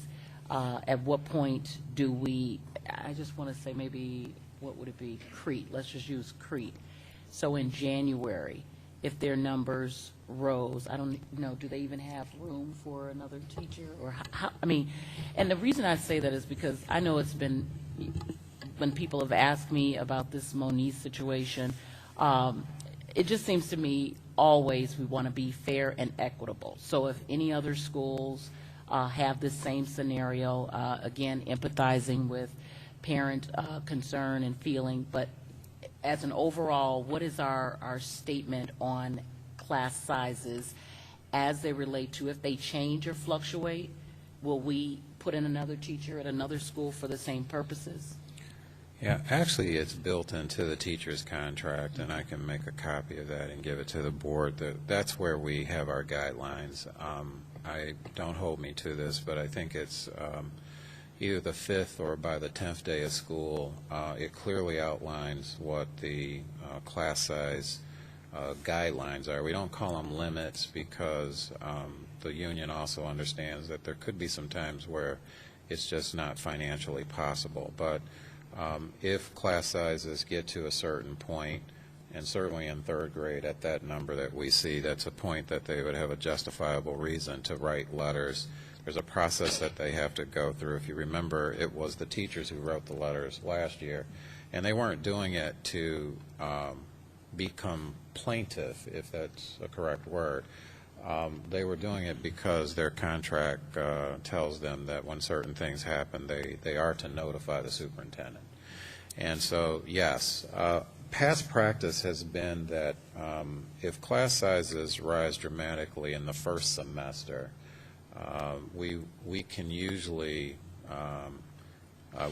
do recommend to add up until the end of the first quarter. The second quarter is, as you well know, sort of the holiday months, November, December. We may discuss something if it's really sort of egregious in nature, in the sense of it's really impacting education. Beyond the second semester, what the teachers union contract provides for is less of the idea of adding a teacher, but adding a instructional aide for the year to just sort of help them get through the remaining of the second half of the year, and then we reevaluate every year our enrollment at registration to make the proper recommendations to the board. In fact, we make the enrollment analysis in the spring.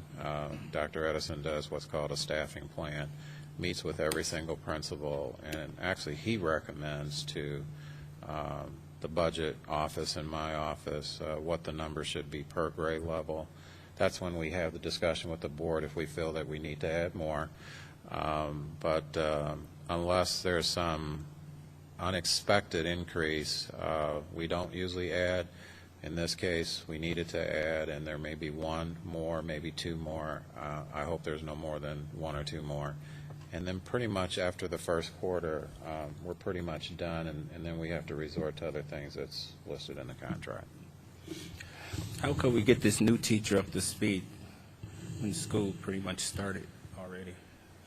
We have to do our same. There's a very prescribed induction program, but what we have to do is we do that in combination of some school time and some after school, that we just have to ask the teacher to give up their time, because by contract they give up 3 days of their own time for induction and orientation without the expectation of pay. So that's how we do it. And Monee is like all of our schools, but they're very cohesive, and the team itself really rallies around new staff to provide them curriculum, provide them assistance in planning and delivering the curriculum. Trust me, if the board makes this decision, yes, they will be in the classroom tomorrow helping the new teacher to set up as much as she can. Are they waiting on a phone call from you tonight, Tony? All right. Okay. Any other questions or comments? If not, we do have a motion and a second on the table for approving the personnel report, so would the secretary please call a roll? Mrs. Sanders? Aye. Mr. Brown? Aye. Mrs. Coletti? Aye. Mr. Heisel? Aye. Secretary, aye. Mr. President? Aye. The motion to approve the personnel report has passed. That concludes the action reports. We'll move on to the administrative updates. And the first one we have is an update of board policies from Dr. Rogers, I believe. Okay, the board policy committee, I believe, met in August, Terry? I can't. Yes. Yes, we met in August. And what the standard protocol is that if board policies require very little revision or mainly legal updates, we provide those to the board to see not only in the committee documentation that's posted on Board Book, but we do provide it on board, or we put it under the consent agenda for the board to approve. Every once in a while, there are policies that we think actually need a discussion by the full board before they're either approved. In this case, we're not even asking for action. We want to bring some things to your attention about two policies in particular. We discussed one aspect of the policy regarding the establishment of Coretta Scott King. I don't know if you remember, but I did tell the board there was a couple things that we may add. And so since we're not asking you to act on it, we're asking you to listen to the 3 points that we want to make tonight. And if you have questions, we can discuss it tonight, and we'll bring it back next month for a vote. The first one, which was the point that dominated the conversation the last time we met in policy, was that we had a situation of a parent who had legal custody of a grandchild. I want to stress the fact, legal custody of a grandchild. And so the grandchild, I believe, was or is 5 years old. And the question came up whether or not that legal,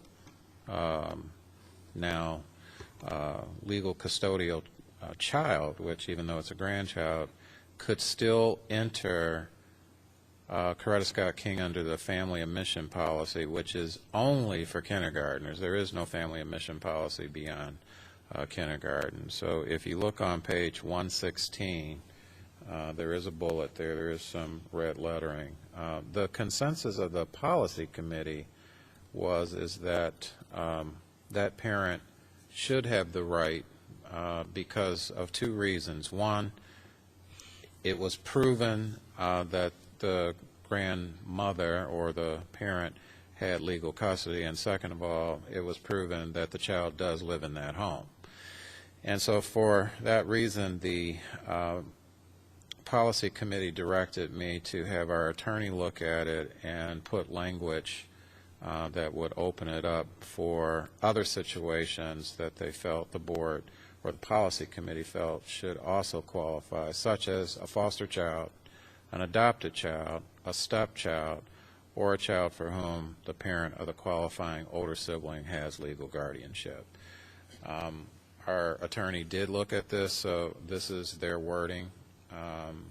And so what we're saying is that only and only under this bullet, under the guidelines that are listed, that we will allow, if the board votes on this next month, that we will allow kindergarten eligible siblings to mean that it does not have to be a birth child. It can be a foster child, it can be an adopted child, stepchild, or a child that the parent has legal guardianship of, and living in that home, has to live in that home.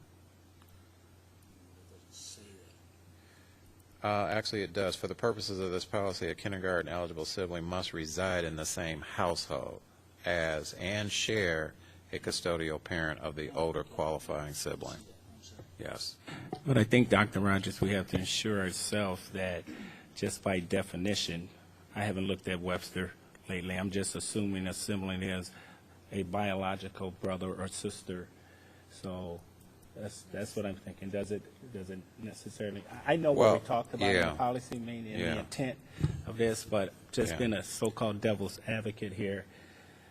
Well, that was the reason, because you're right. There's a lot of people who do believe that. I didn't look up Webster, but a lot of people do believe that that's what Webster may say, that it has to be a biological brother or sister. Right. But the intent was sibling means sibling. Right. Brother, someone living in that home. If I have an adopted daughter, I would really hate to believe that the board would try to say that my adopted child, because I did not birth that child into the world, is not a sibling. It's not so much the board. I think it's just a general statement here of the definition of a sibling. Right. And that's why we wanted to clarify. Clarify. Right. Okay. Since you reserve the definition of a sibling here. Yes, thank you. Is it Webster or? Yes, it is. Merriam-Webster. One of two or more individuals having one common parent, one of two or more things related by a common tie or characteristic. Okay. I think that might have, I think we're good then. We're good. Okay. The adoption papers. And what about All right. The next point that we wanted to bring to the board's attention for Coretta Scott King, this is really just some cleanup. I'd like you to go to page 115 and go to the top two paragraphs.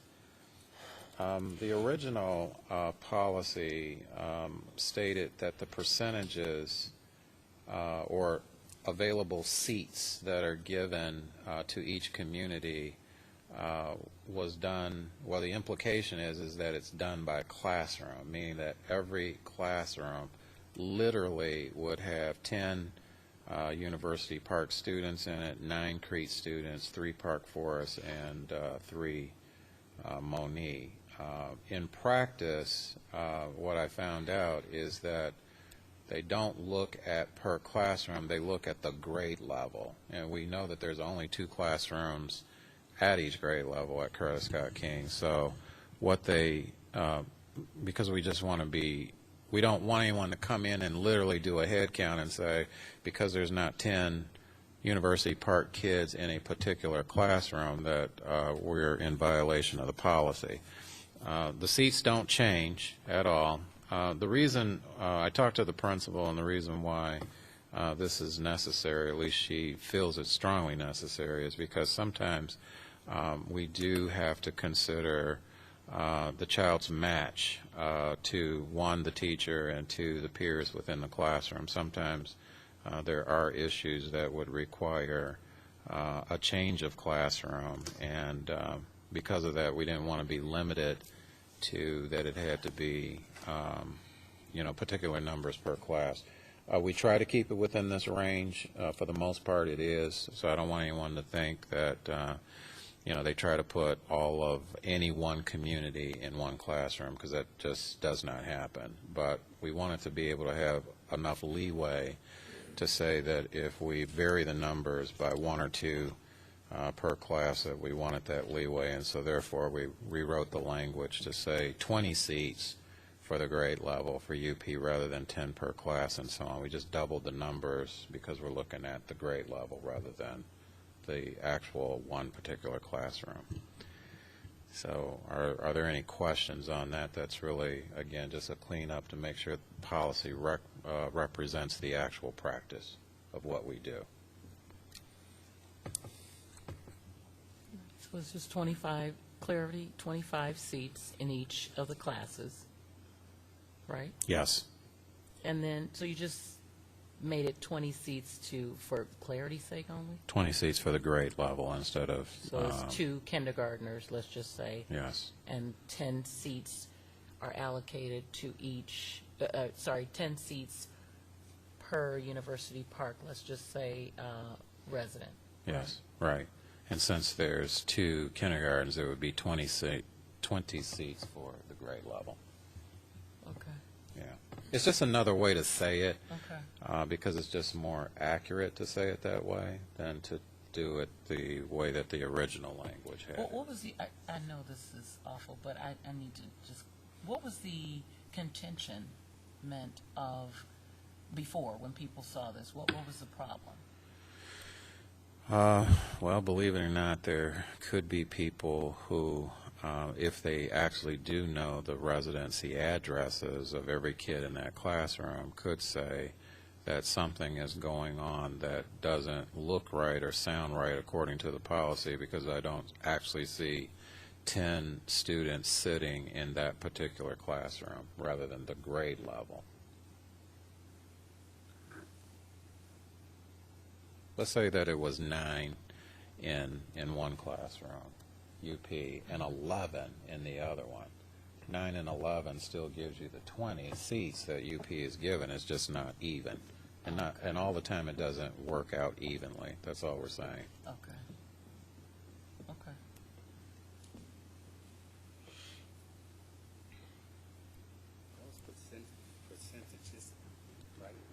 Yes.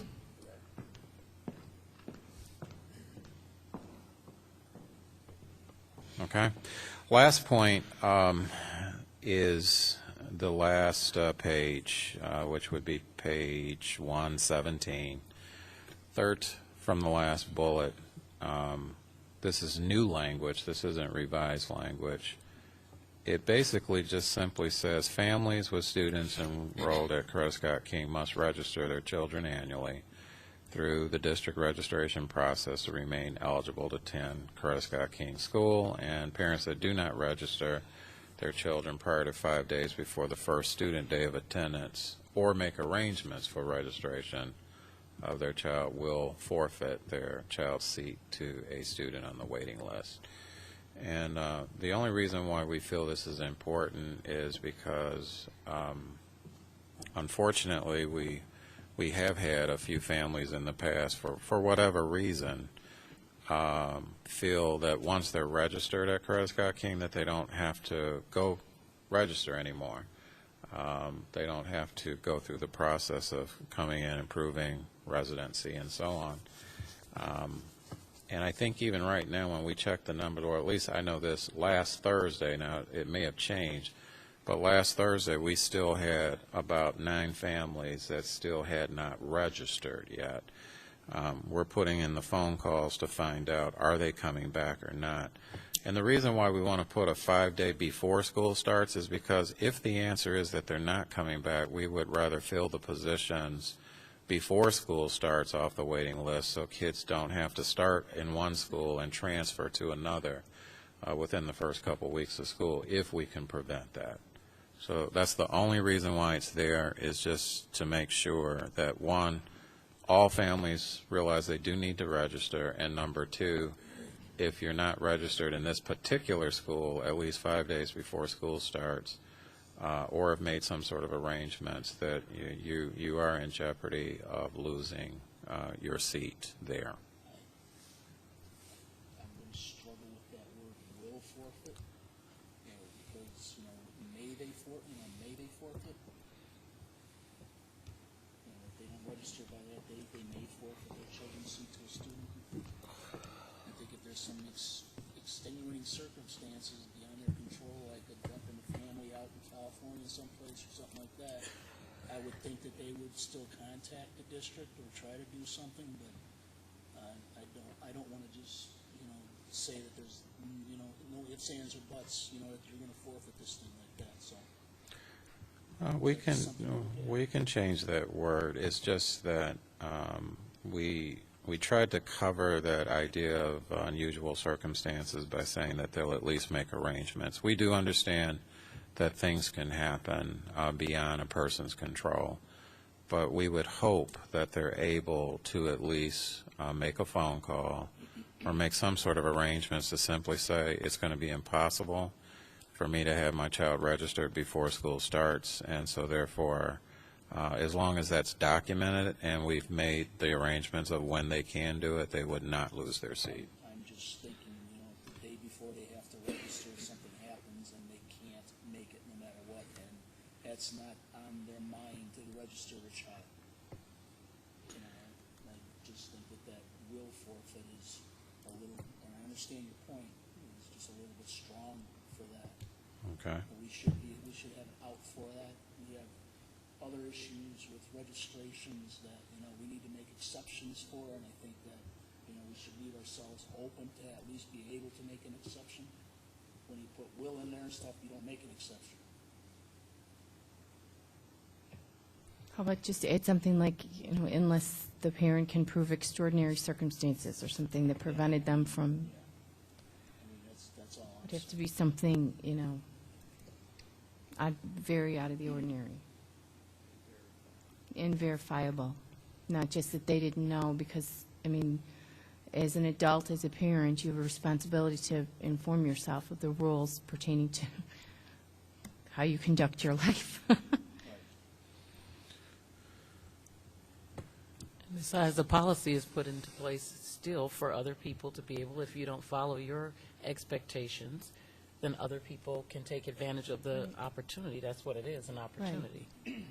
So I think by putting, something about, being able to provide a verifiable, extraordinary circumstance that prevented them from registering by the appointed time, that would take into account what Mark is saying about somebody who had like a family emergency. I just don't want to, I understand you want to do something, black and white, but, there is a shade of gray that we need to play with if we want to be, make those right kind of exceptions. They're always going to come up, or they may not come up, but, I guess here's what I want. First of all, I do understand what you're saying. I just want to be clear about what we're aiming for here. I don't think, and Laura, you can correct me if I'm wrong, because I'm trying to read briefly the other points of the policy. The reason why this even came up is because I think what's missing is right now, absolutely, there's no deadline to when people have to make a final decision, meaning that we don't have to hear from anyone in the whole month of August. School can start, and we could even be 2 or 3 weeks into school, and the question is, how long do you hold the seat open? So I think you have to, I think there is a point, and I'll do some more thinking, because I hear your point, Mark, very loud and clear, but I think if you haven't heard from anybody, I think there's a point where you do have to just say that even if, God forbid, that a tragedy happened, let's say, during registration or even a week before school starts, do we say that 3 weeks in and then we fill the position, and then they come back and say, well, the reason why you didn't hear from me because I've been out of the country for 2 months, are we going, but now someone's in their position, do we say, well, because that's an extenuating circumstance, that the word will versus may doesn't apply? And that's all I'm asking. I think somewhere there has to be your seat will be forfeited. Mm-hmm. Just, whether it's 5 days before or 10 days after, all I'm saying is right now the policy is absent of a deadline. That's all I'm saying. Because right now someone could be 30 days into school and technically there's nothing that says that, well, right, 10-day drop, but people might want to argue that for all I know, because technically it still doesn't say that your seat is forfeited. So. And I know that Coretta Scott King has a different enrollment policy. But then if you even talk about just being a district-wide, we've had these unusual and extreme circumstances just in registration period. So again, perhaps Mark's comment with regard to, because it's obvious that there are things that go wrong. There are processes that are not adequate, be it our side or either the parent side. Had an issue myself. I had to call in and say, I'm not going to make registration. And it wasn't a death. It was just I couldn't get here. So the point is, and somebody might not disclose exactly what the circumstances were. Certainly registering my children was important, just unable to do it. So certainly there are options on each side. But even if you say just moving with a sense of consistency, we have to bend at some points because we make errors. The families make errors. We're a community, so let's stay open for the potential for something. We started out saying no late registration, and we had late registration because we needed to have late registration. We cannot just not enroll kids in school. So, we have to not be so stringent. I think you see our point and stuff, and go back and entertain it. Yes. All right. Makes sense. Right. So those are 3 points we want you to think about, and we'll bring this policy back. I will certainly have this discussion about that last point with Laura, with Aaron, and George, and whoever else we feel needs to be involved in that discussion. The last policy I just wanted to bring to your attention is the one on naming a facility, just for board members or even policy members that may not have been able to make that meeting. There was an actual recommendation that was brought to the committee that night. It is on page 114. There was some discussion by the committee, and again, I just told them I would bring this up again for the policy, well, for the board to think about. But this in particular, I think, still is going to have to be decided by the policy committee if they want to make this more granular in nature. Basically, we said that if you're going to name a facility, there's 5 or 6 things you need to consider. If you're going to name a facility after someone, one could be, and I want to stress, could be, a significant monetary contribution toward the acquisition or development of a public facility. 50% or more of the cost of a project or facility is donated by the person. Major involvement in the acquisition or development of land or an existing facility has been made by an individual. A major contribution has been made to enhance the quality of life in the community or within the organization. An outstanding accomplishment has been achieved by an individual for the good of the community or organization. Now, those are very broad. The discussion got into what's a major contribution. And maybe at this point for policy, maybe you don't really want to get specific. Maybe you just want the process to work itself out as the current policy states that a committee has to be put together and they have to provide their rationale for what makes a major contribution. And the board decide at that time whether the contribution is considered to be major. We did put in the last paragraph, or next to last, I think it was Board Member Brown brought up this statement, the quality of any non-monetary contribution should be examined along with the consideration of the character, reputation, and influence of the individual being considered for facility name recognition. Really, it should say the quality of the person, whether the contribution is monetary or non-monetary. The example was brought up that what if someone donates, let's say, $1 million, and there's concern as to where that money came from maybe illegal practices of some sort. So we put that into. So again, this was recommendations based on research that I had done of other government entities that had developed criteria to consider, and I'm just going to be honest with you. I think I've taken it as far as I can take it, and if the policy committee wants to take this and flush it out some more and add to it, it's going to be up to you, because I've done a lot of research. I can't find anything any more specific than this. So that's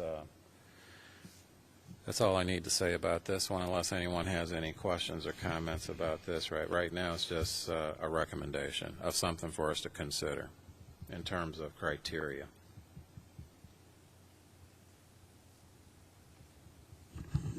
Got everybody here. If anybody's got any comments, or do we need to bring this back to the policy committee at the next one for a formalized approval or something like that? I think that we need to do. This one needs to go back Yes. to Policy and let them formally approve it, and then come back to the full board for a final approval. Please, yes.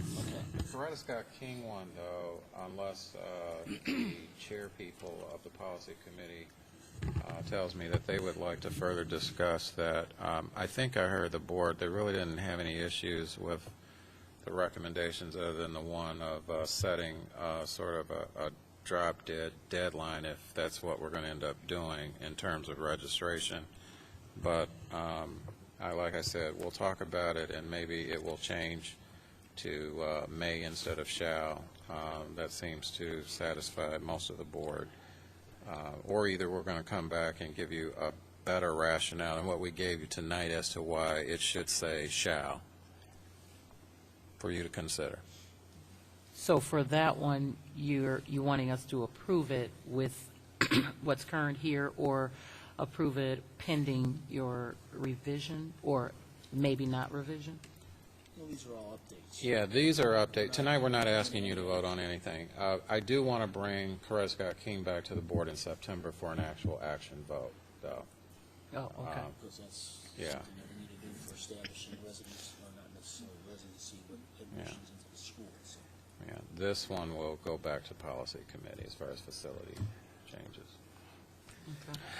I just have a question, and this is not pertaining to the revisions that was made on the policy, but on page 115, I just need a little bit clarification. Under that last title, applications and admission procedures, the second bullet, and it gives a date. It talks about the child must be 5 years old by September the 1st. Does that include September the 1st, or does that only include up till August the 31st? I believe we've been, and George can correct me, it includes September the 1st. But anything beyond September the 1st, then it's too late. So a child born on September the 1st, they could enroll in the kindergarten? Really? Okay. That's the state I law. always thought it was, Actually, it's the law. And I It's think, the law. state yeah, law, it's not our policy, it's the state of right, and Illinois. so it's September the 1st? yes. Honor Okay. before, yeah. Okay. Since your kids were in school. Yeah, I kept my son out. All right. That's all I have. And then the next update that we have is a tax abatement request by the Village of Crete. I believe Bob can address that. This topic was also discussed at our August Finance Committee meeting. This was Mayor Einhorn, the mayor of the Village of Crete, came to share some information and discuss this with the Finance Committee as well. Basically, the Village of Crete is just asking the Crete Monee Board to consider putting a process in place to consider future tax abatement applications that might come our way. Essentially, in today's economy, a lot of companies, when they're looking to relocate to different villages or towns, they'll ask the town or the local taxing districts if they'll offer them a tax incentive or a tax deal where they'll get a rebate of some property taxes the first few years. And the Village of Crete just wants acknowledgement from the Crete Monee School District Board that they would be open and willing to consider these types of ideas if they ever do come in the near future. And essentially, the way this would work is we would have a set process in place, a set criteria that we would judge these applications on, and then based on the criteria, based on the information that we're given, that would be brought to the board, presented to the board, and then at that time, the school board can make a decision whether or not they want to approve a tax deal with a company that may be looking to relocate to the area. The Will County has a process that's in place that they use. It's kind of a template, a spreadsheet template that they have where you input a lot of the information, where you ask about the size of the facility, the value of the facility, how many jobs are involved in the business being relocated to the area. And based on that information, it produces a score that you could help judge these different applications on. So the thought was that we could use that type of process. I actually received the spreadsheet, the template, yesterday. So, I didn't have time, I didn't bring that tonight to show or to present, but basically it's just a basic template that helps capture the information, and we can modify that in any way. So really there's no action to ask of the board tonight, other than if the board would grant administration or approve administration to communicate to Mayor Einhorn that they officially are interested in, possibly looking at these types of possibilities in the future, or if not, then, we could either communicate that this is something that the board would never be interested in, or something that we are, or is still under review. He's just approaching the board. He's come to our finance committee a few times to discuss this, just indicating that he wants the board to let him know what our thoughts are, what the board's thoughts are.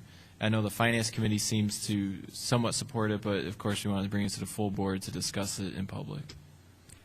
The advantage to the board is that if a company comes in and if they move into a TIF district, we don't see any money for 23 years, any money at all. Where if we've got an abatement, let's say we used a 5-year 20% abatement, that means the first year the company would not pay taxes. The second year, or the first year they'd pay 20%, the second year 40%, the third year 60, et cetera. So we would be getting some money in at each time.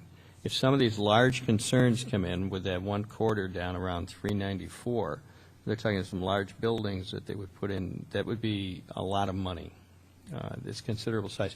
It would work to our advantage to do this, especially if we could, the building and the construction could be steered to an abatement property as opposed to a TIF. Right. I mean, it's a win-win for us. And I did also ask Bob in the Finance Committee meeting that if he could do a little benchmarking of a neighboring school district or some school district that possibly used this process and had success with it. That was the other, I just received an email from this gentleman yesterday, and he indicated that he attached the template in the spreadsheet and that he was going to provide me with 2 examples of 2 other Will County school districts and the case scenario behind each of those. So I should be getting those within the next few weeks, so I can share that with the board when I get those. So it would just be an example of, you know, sure, the situation that 2 other districts have gone through in this with this process. Excellent. Thanks, Bob.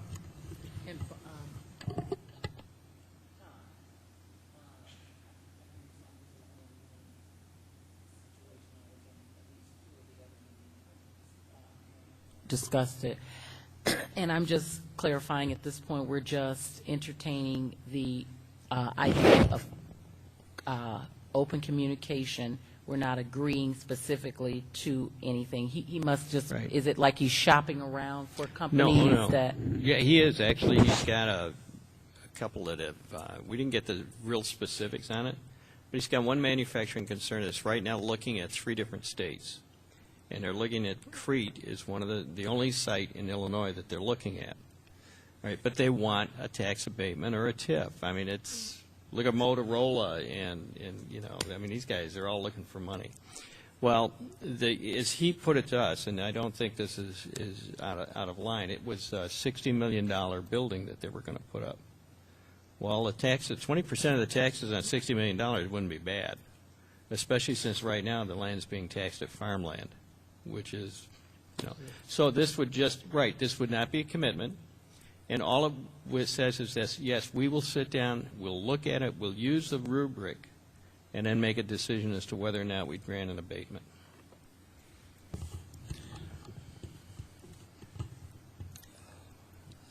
I seem to remember, too, that we have looked at and entertained this kind of thing with other communities and entities in our district in previous years, even though we haven't entered into any actual agreements with them. I remember that 4, 5, 6 years ago, I believe, with some University Park projects.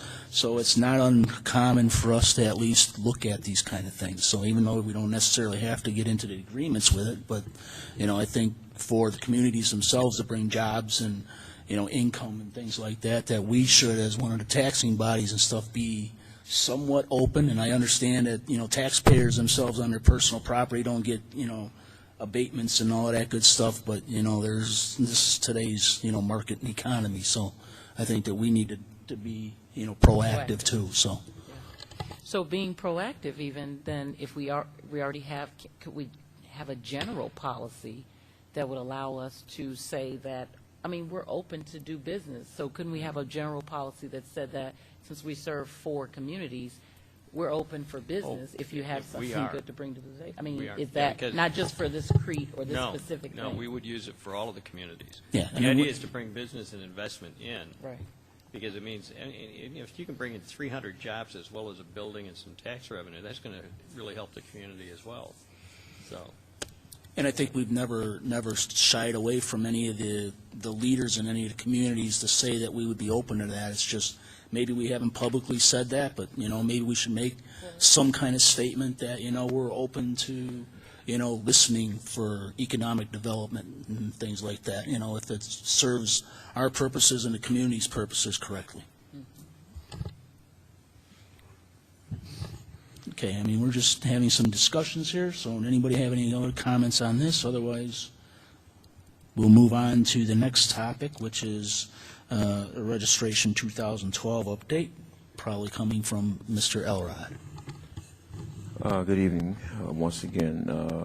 I want to make this as briefly as possible, but I'd like to just start out and give you the numbers as the way to start this report. Currently, up to date, we have registered 4,925 students. Of that 4,925 students, 398 are new, brand new to the district.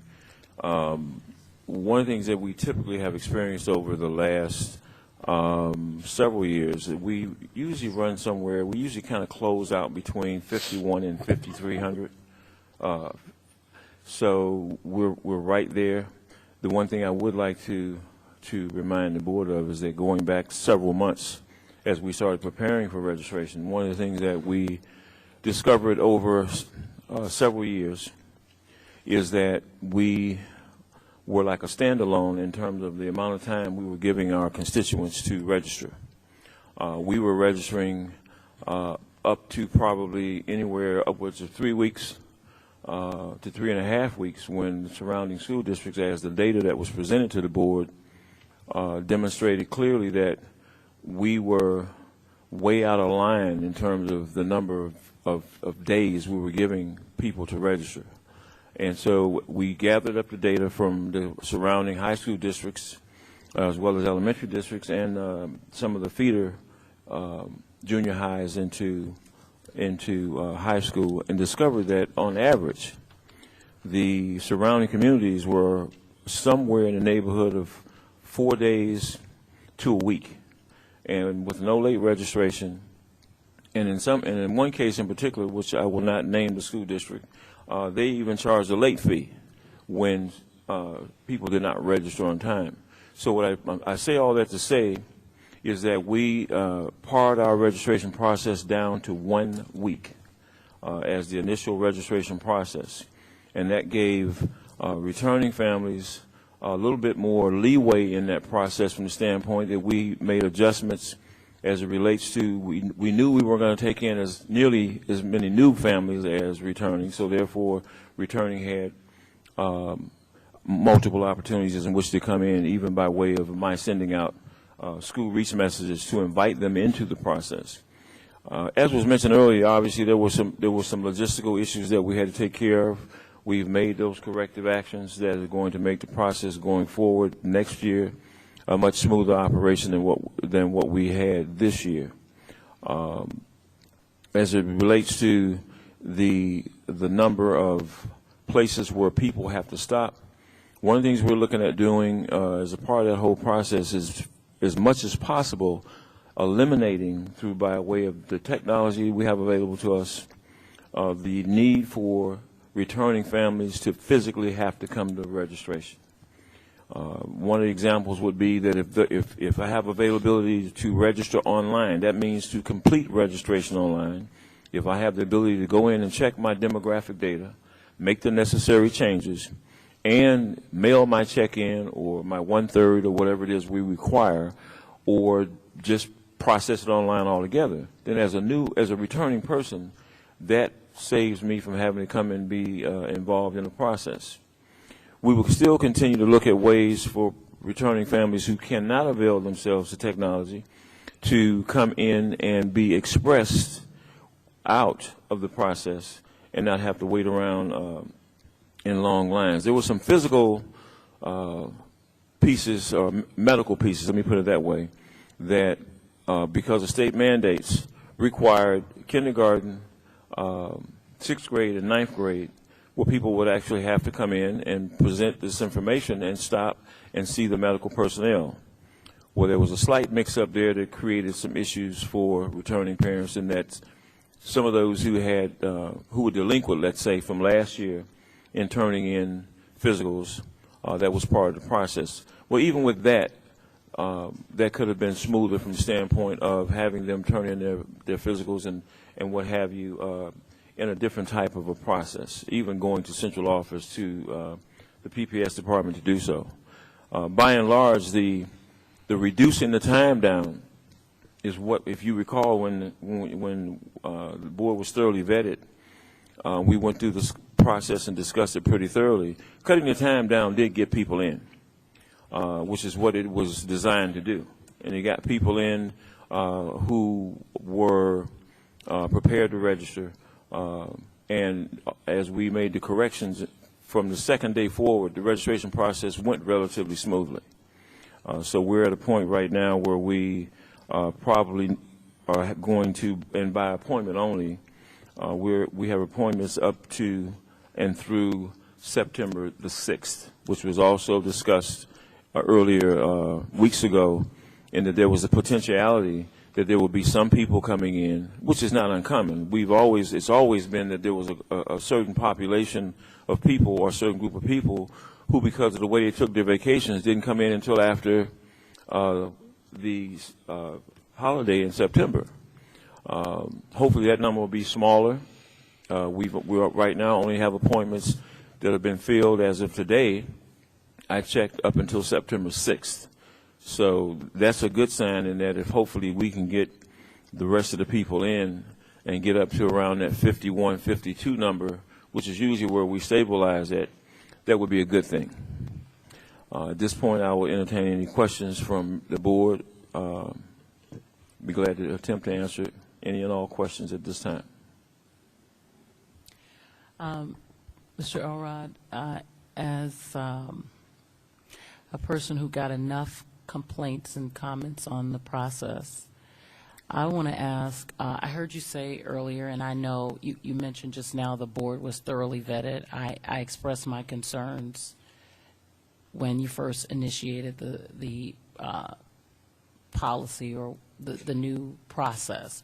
And I like the idea of looking at other districts and seeing what they do, as long as we have done first our due diligence to make sure that we have the same things and the capabilities that they have. Some of these surrounding districts have other components. They do utilize their technology a lot different than we do. So therefore, it is reasonable to believe that their process is a little faster.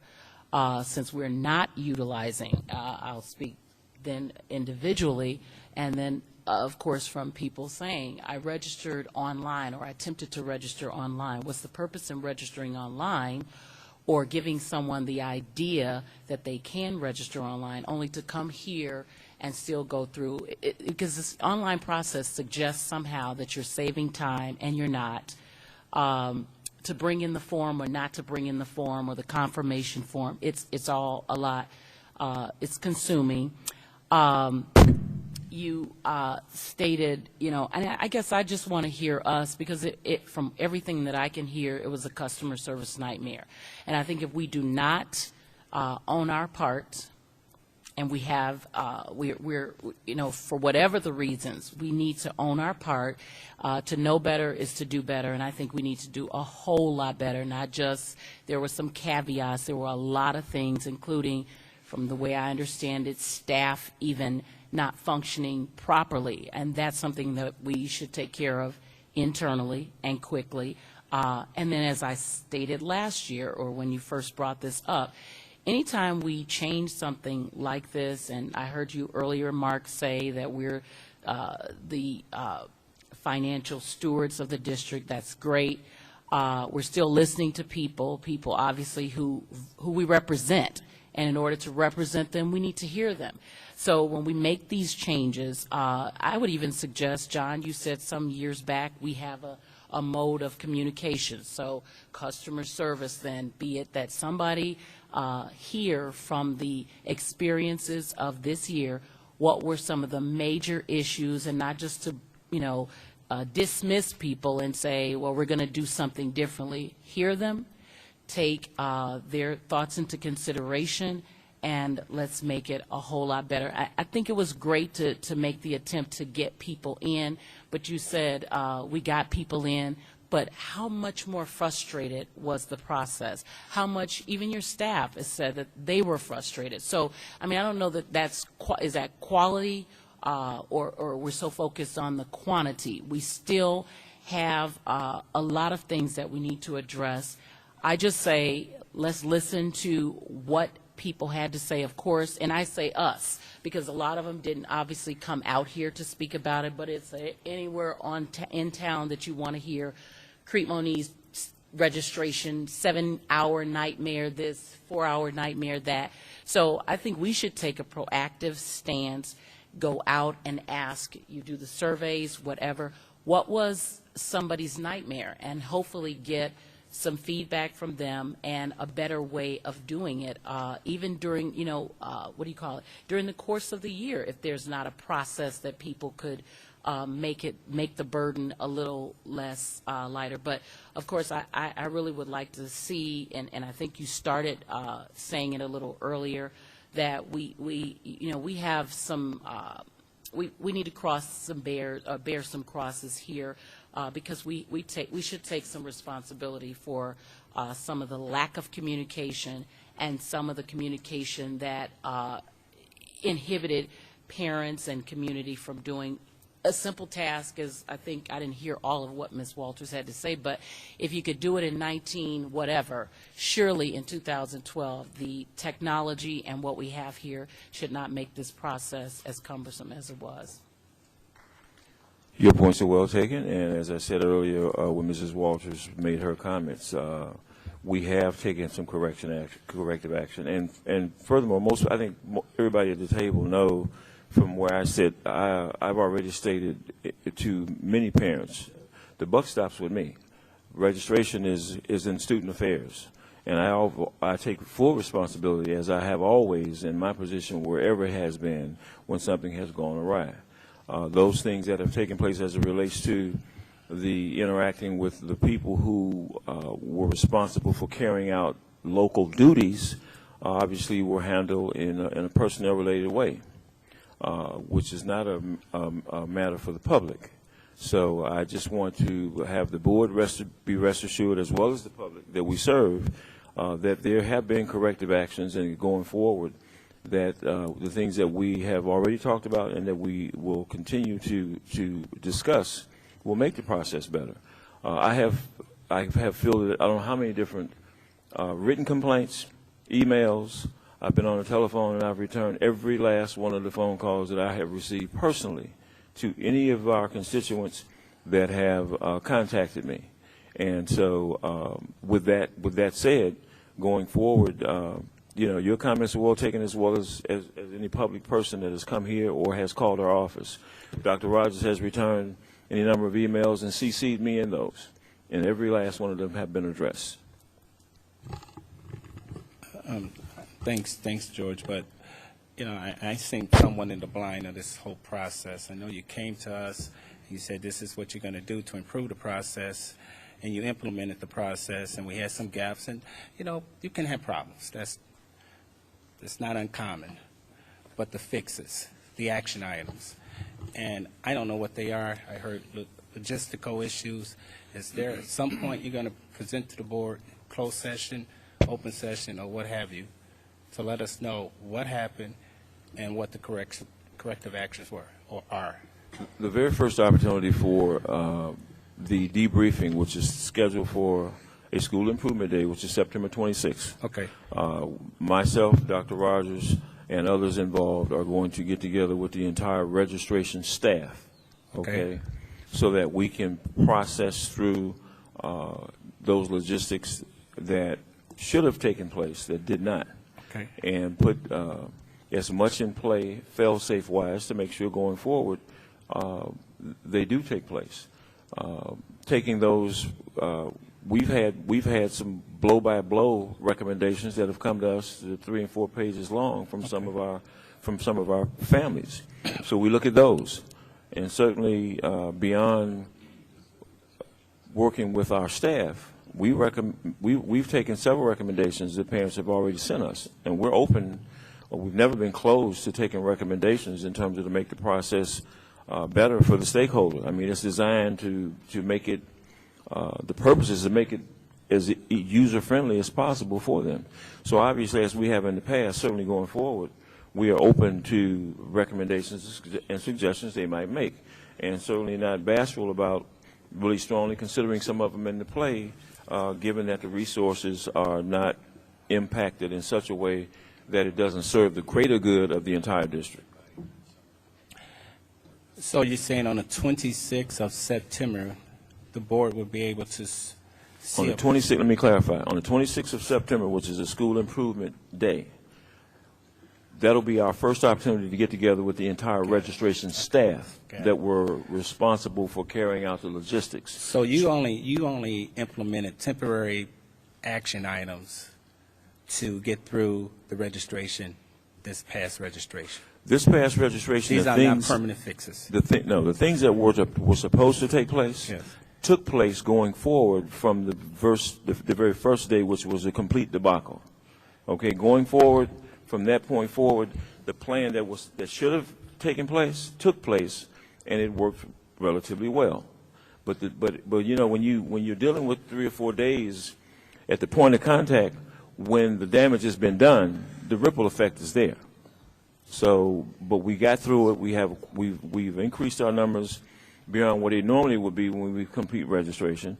And once we get together and process with the entire staff that worked registration, myself and Dr. Rogers, then we will have information to bring back to the board in terms of action items for the 2013-2014 registration year. Okay. Okay? Understood. Thanks, George. Any other comments at all? The only comment that I would have, Mr. Elrod, I'm sorry, I had received, I did that this morning too, but that's okay. Probably about a dozen comments on the registration, you know, and of course they're always negative like that. And you know, anything we can do to eliminate some of the problems that we had, and I know that you've worked on it extensively, but we just need to make it better for our returning students. There's no reason in the world that somebody that lives in this district should have to go through 4 or 5 hours worth of registration. It's the comments that I received, and I'm just passing those along. You know, it's absolutely ludicrous, you know, to have somebody that lives on Main Street in Crete, and I'm just going to use that as a reference that, you know, you're going to take 4 hours to register for the district. So take it as a will, you know. But anything else on registration? I wanted to address, because we have to do this publicly, the issue that I have to investigate tomorrow. I did read the document that Ms. Lewis and her sister did provide, and I want to read it to you because it is a process, and Mr. Elrod can verify this. It is a process that we follow if a child is enrolled. And I'm going to tell you, you know, what the legal question is going to have to be tomorrow with the attorney, and then I want to ask you, do we want to still make an interpretation this year based on what seems to have been, you know, a problem in maybe processing this. It says after a child is enrolled, a school must follow a certain process to remove the student from school because it believes that the student is not a resident. The school cannot just tell the child to leave or disenroll them, and we have no disagreement with that. If they are enrolled and they are in school, you just can't tell a child they have to leave. First, the district's board must determine that the child is not a resident. Then we have to send a certified letter to the person who enrolled the child that they are no longer a resident, and the district is trying to disenroll them to give them the opportunity, which they have by law, to request a hearing to keep the child enrolled until the matter is decided. And it's sort of what Mr. Elrod said last year. This move took place shortly after school started, and we did not try to remove the child. because we know that basically, although the district can use that legal means to try to do it, but we also know that once a child is enrolled, pretty much the law said that they have the right to stay in the school until the remainder of the school year. So if a request for a hearing is made to keep the child enrolled, that request has to be in writing by certified mail within 10 days of the school's notice, meaning the response that, yes, I want to have a hearing, and then a residency hearing should then be scheduled. The question that, is going to be the legal issue, first of all, is to verify that this document, it comes from the Illinois Legal Aid Department, actually, matches up with the law, that it's not, meaning non-current, meaning that the law sometimes changes. But second of all, the question is going to become legally is when is it considered that the child is enrolled? And that's what I see is going to be the issue, because, Ms. Lewis and her family did actually come and register, but is that considered enrolled? Because as Mr. Elrod said last year, that because we knew that we were shortening the amount of days, there was going to be a limited amount of time to do a review of the materials, except for take them, limited data input, and it was the week after registration that all documents were reviewed, and that's when it was put through a software program that determined that this resident was out of our district. What we have interpreted in the past is that you're not enrolled unless you're actually attending school. And so that's going to be the question. So that's one question. The second question I'm just trying to be proactive. If our attorney says that enrollment does not mean just simply being registered, does the board want to direct me tonight that based on the situations that we have experienced this year, to allow the family to be enrolled this year because of what has happened, meaning that the registration has taken place, and then to make the notification this year by certified mail and so on that the address is out of the district and this would be the last year unless their residence becomes in the district to be able to remain in the district.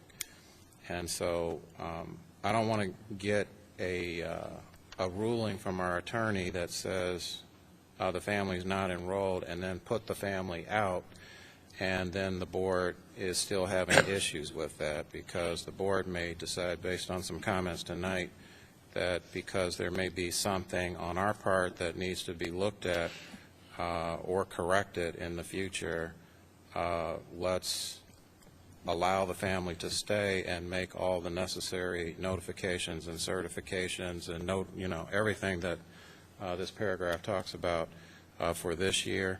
The family's not denying that they do not live in the district, so there's no denial. Mrs. Lewis is very correct in saying she's been very honest, and she has been honest. She's not trying to hide anything.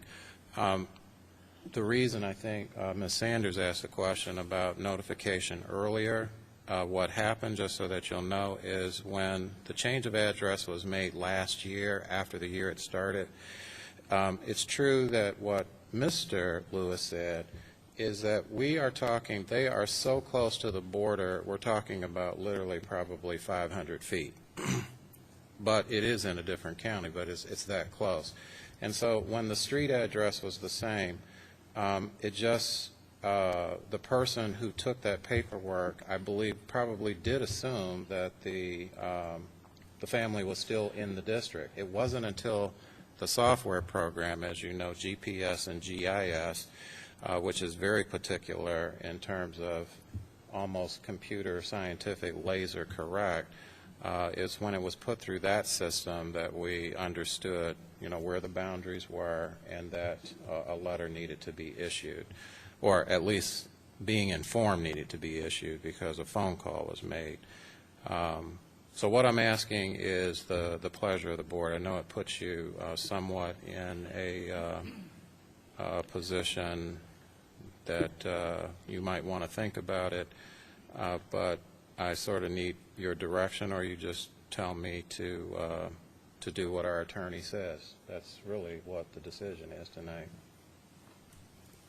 Dr. Rogers, I just want to make a correction, at least from what I was asking, and that is simply that I know I heard Mr. Elrod say once before, as far as residency, if a person was in the district, let's just say, people, and you bring up the issue of, is someone enrolled going to school? I mean, where is that? Where's that document? You're saying that that is one of the criteria or potentials, but I asked her if in all the 11 months, our GPS, GIS, or whatever systems, again, technology that is obviously ill-functioning, did not allow us, because this is information we need to know, could it not be 20 other families?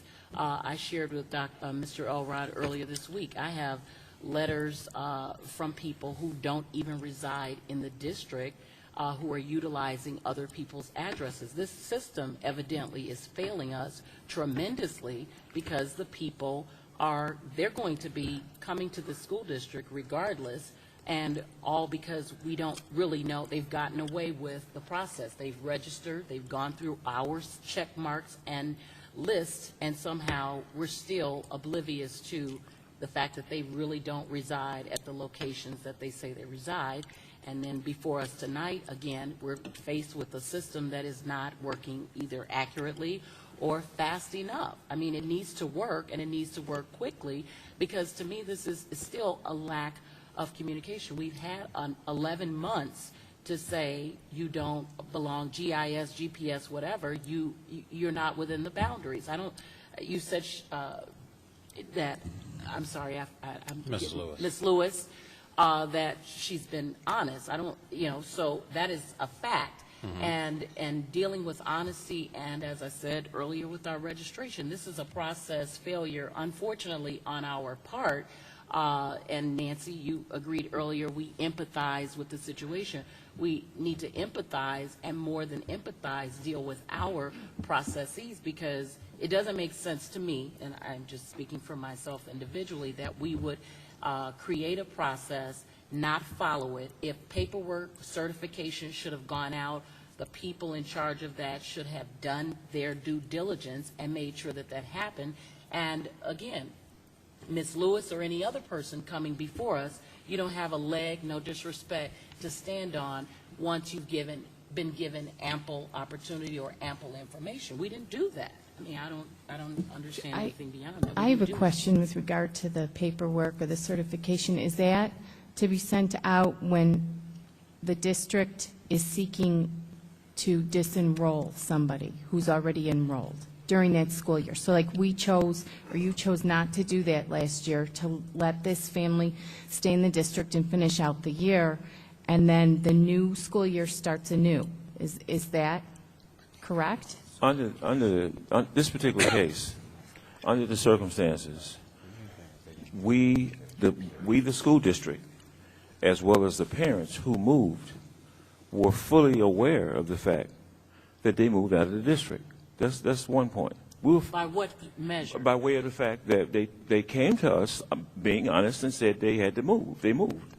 Now, when they moved out of the district, we did not disenroll their kids. We would have had no reason to, and by law we couldn't. So based on both parties involved, we knew they moved out of the district. So I guess my question to the board, and it is creating a little bit of confusion and consternation for me, is that given the fact that, as you've already stated, and as she stated, they honestly told us they moved. So my point here is that if they moved out of the district, it's just like anybody else that's moved out of the district and has finished out the school year. That's not the first case that's happened with. But when there have been cases where, for instance, let me give you a couple of filters, because I think everybody needs to understand this, so I'm going to take a few minutes to explain it. The filters we use, number one, is returned mail. Typically, when we start getting returned mail being returned by the U.S. Post Office, it's undeliverable. That's usually a red flag that a person or a family no longer resides in the place that they initially registered in. Now, does that mean they left the district? No. It could mean they changed locations and just need to upgrade their address so that we can put it in the system and put them in the right geographical location they belong. I have investigated cases through the years I've been here, thoroughly investigated, and found that people who have left the district, who have enrolled in the district, and use other people's mail, as you've already brought up, when these things are brought to our attention, we pursue them. There is, as long as I've been doing this, and you can check around with any school district in the state of Illinois and elsewhere, there is no 100% fail-safe that you're going to catch all the scofflaws. You'd be lucky if you catch a 50% of them. But we do exercise our due diligence through the means in which we have and the filters we look at, including using private investigators to protect the sanctity of the taxpayers and the money that they're paying forth to have their kids attend the schools legally. Now, in this particular case, we didn't throw them out of the school district. I mean, I do take a bit of indifference to that. We didn't throw them out of the school district. We had full knowledge as well as they had full knowledge. Now, the fact of the matter of the distance they live out and didn't live out, it really didn't give me any cause to give them a letter saying, now you can't come back, because they're already out. I don't get that. In all due respect, George, I think the issue, and correct me if I'm wrong, they certainly, this situation, I'm not trying to put anyone on the spot, I'm just saying this one, since it still had a Park Forest address, and actually they were on the same street, their position, unless you're telling me that they said something different, is that they did inform the district that they had moved, but they honestly did not know because they felt they were still in the district. Now, if you have information that says that they were informed or they said that they knew they moved out of the district. Superintendent Rogers, I met with Mr. Lewis at length. And I'm not going to put him on the spot because he's not here. I don't believe in doing that. And those people that know me know I don't believe in doing that. However, the conversation, it ended in that they understood that they had moved. I mean, I took a physical map even to illustrate, and where they live on the other, which is on the other side of Tamarack, which does not even enter our school district. It runs straight through Park Forest, and we pointed all that out. We even allowed, under the previous set of circumstances, the bus stop that they were talking about, that's right inside the district, we still picked their kids up on the bus for that full year that they were out of the school district. Okay, and so it was communicated to me. They didn't just discover that they moved out of the district. Matter of fact, in their own presentation, they were asking for some allowance to the fact that it was only a few feet or 500 yards or a yard or what have you. That's not new information. That didn't just come out. So I'm not trying to be defensive about this or whatever. I'm just trying to be honest in terms of how the dialogue went, and they knew they were not in the district. This is not new information. From last year, they knew. From last year. Okay. When they changed their address, they were out of the district. So for us as a district, I hear you saying, and again, this is not, an attack or anything, but I need to know. You're saying to me that we still didn't do. You're talking about a lot of verbal conversation that took place, but we didn't put anything down in writing to state our point and what is, in fact, that would have just been, to me, reasonable. We wouldn't be discussing this now at all because we weren't on the phone. Certainly, I'm not saying I don't trust you, and certainly I'm not saying I don't trust the parents. To their own admission in coming up here, whether it's a street or not, it just seems to me it would have been so simple for us, on our part, to issue some documentation that states clearly what our stance is, and that is that you are no longer in the district. Be clear, don't even come to register, because I'm perplexed as to why, I mean, you know, other than we have a great school district, why, and I believe the next school district must be Rich, but why would you go through all of this? There seems to be a gap somewhere, or some loss of information or lack thereof. It seems to me we could have just put the pedal to the metal and made it clear. You are no longer, not throwing anyone out. I mean, this is not about, you know, being mean or angry, but that this is the process. This is the policy. If you don't live in our district, you have to, for whatever the case is. So just why didn't we process proper paperwork? Why were they excluded from the process that should normally take place, and give them the due diligence of knowing with a written documentation that this is, they, you know, to me, they've come here with some measure, whether it's from legal aid or wherever it's from, some measures of documentation that suggests that they've looked this up, had discussions with you, and there's still some clarity that is missing. So it's not about who's, you know, right or wrong, but there was some gaps, some loops, some missing information, and we didn't do what we were supposed to do. Can we address the 11 months that they went and was in this district playing sports, you know, and active and involved? And I'm not just talking about a pity party. I'm just talking about our obligation to submit the proper documentation to state you are no longer a resident and therefore are not eligible to receive school district or your child's education through this district. Why couldn't we have done that?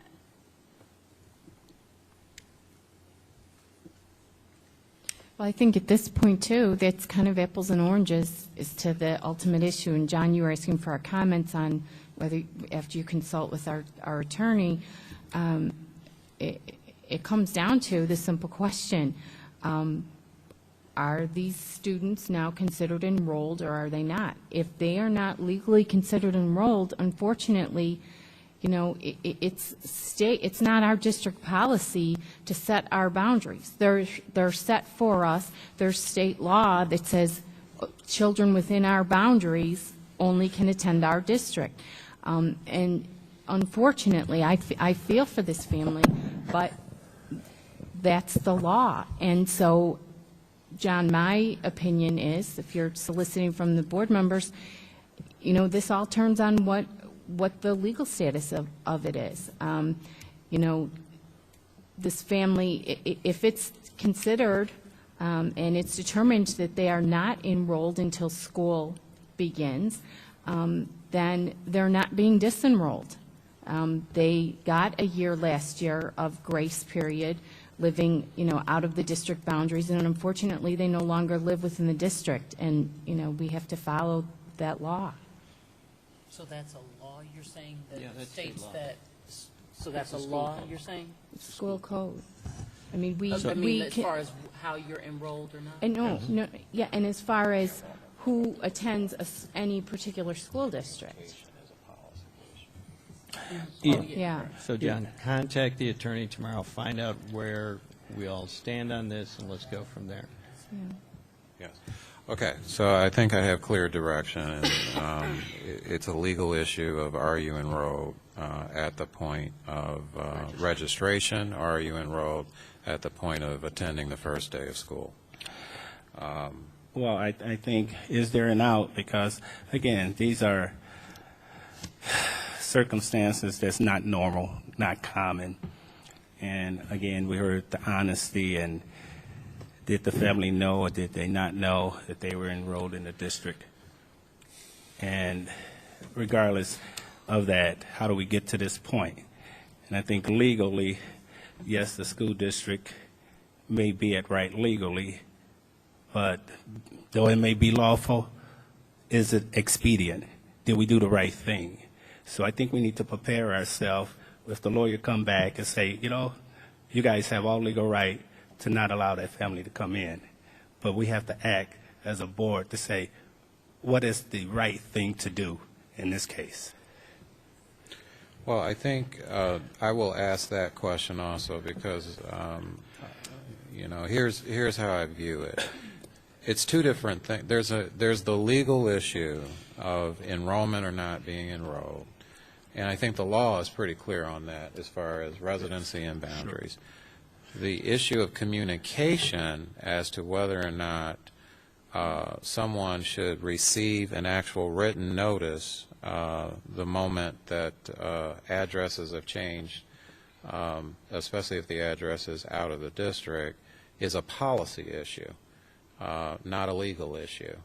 And so if the board wants us in the future then to actually make sure that there is some sort of communication in writing, what I would say is, George and I and our attorney especially will have to talk about that because I don't know right now, I can't speak if that is even doable in all cases because sometimes we don't even know changes have been made.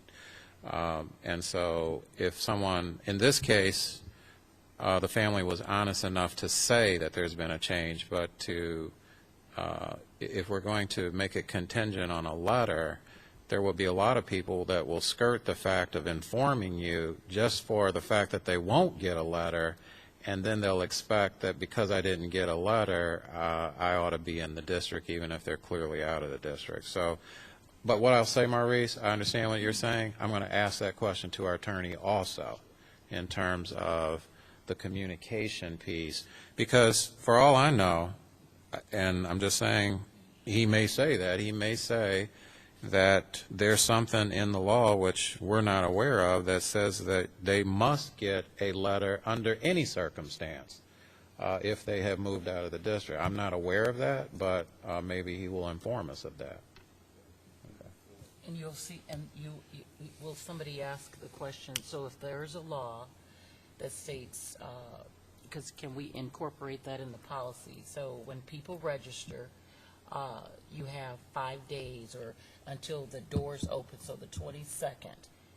And on the 23rd, because that's what was confusing to me early on, I heard George a year or two ago say, if we're in September 21st, the kid is enrolled, have been going to school here. So we cannot legally say, oh yeah, and we moved September 15th. We moved out of the district, but this kid is allocated or is allowed to go to the school for the remainder of the year. Yes. That's because they were in the school. I mean, has it ever been defined, and I guess you'll ask the attorney, what time length is the variance as far as when that's School code says that if you live in the district and you are enrolled and you attend the first day, your family can move the next day, but you have the right to finish the school year. Okay. 1 day. Yeah, and what allows enrollment again, and again, I don't want to belabor the point, but the issue is this. The enrollment happens with the correct address. And in this case, last year, this family did have the correct address that was legally in the district. They moved a few weeks later, all right? Then they informed us for mailing purposes as to where information should be sent. It is true that no letter was sent to the family to say, as a result of your move, you cannot be a part of this district the following year. We do not have a copy of such a letter. The debate is, and again, I'm not accusing anyone of anything. I'm just saying, for the purpose of tonight, there seems to be we're saying that there was enlightenment that they were out of the district, and the family is saying that they did not know, or at least certain members of the family are saying they did not know or they weren't informed. So I think the issue for now is I got my direction from the board. I will talk to our attorney about when are you legally enrolled, and then I will ask the issue about communication in terms of both policy and law, because if they tell us it's just policy but not law, then yeah, I think as policy that will be part of discussion, but law, if it's law, it's law. Then there is no discussion. But again, I'm not aware of the law saying outside of this situation, that they're in school and you're trying to disenroll them during the time of their stay in school, yes, you have to send certified letters. They do have the right to a hearing and so on. We have many cases where we've questioned residency in the middle of the year. And when we do that, yes, they have the right to appeal and prove their case that they actually do live in the district. But if they can't, then the district actually has the right to disenroll them in the middle of the year if the district can prove their case that they're not residents of the district and they had actually falsely come under the district under false pretense or false information. So. There is one, I don't know if George wanted to do this under old or new business. There's a transportation issue too. Did you want to wait until old or new business for that? Because it's sort of a part of registration, or do you want to do that separately under new business? We can do it under new business. Okay, we're going to do it under new business.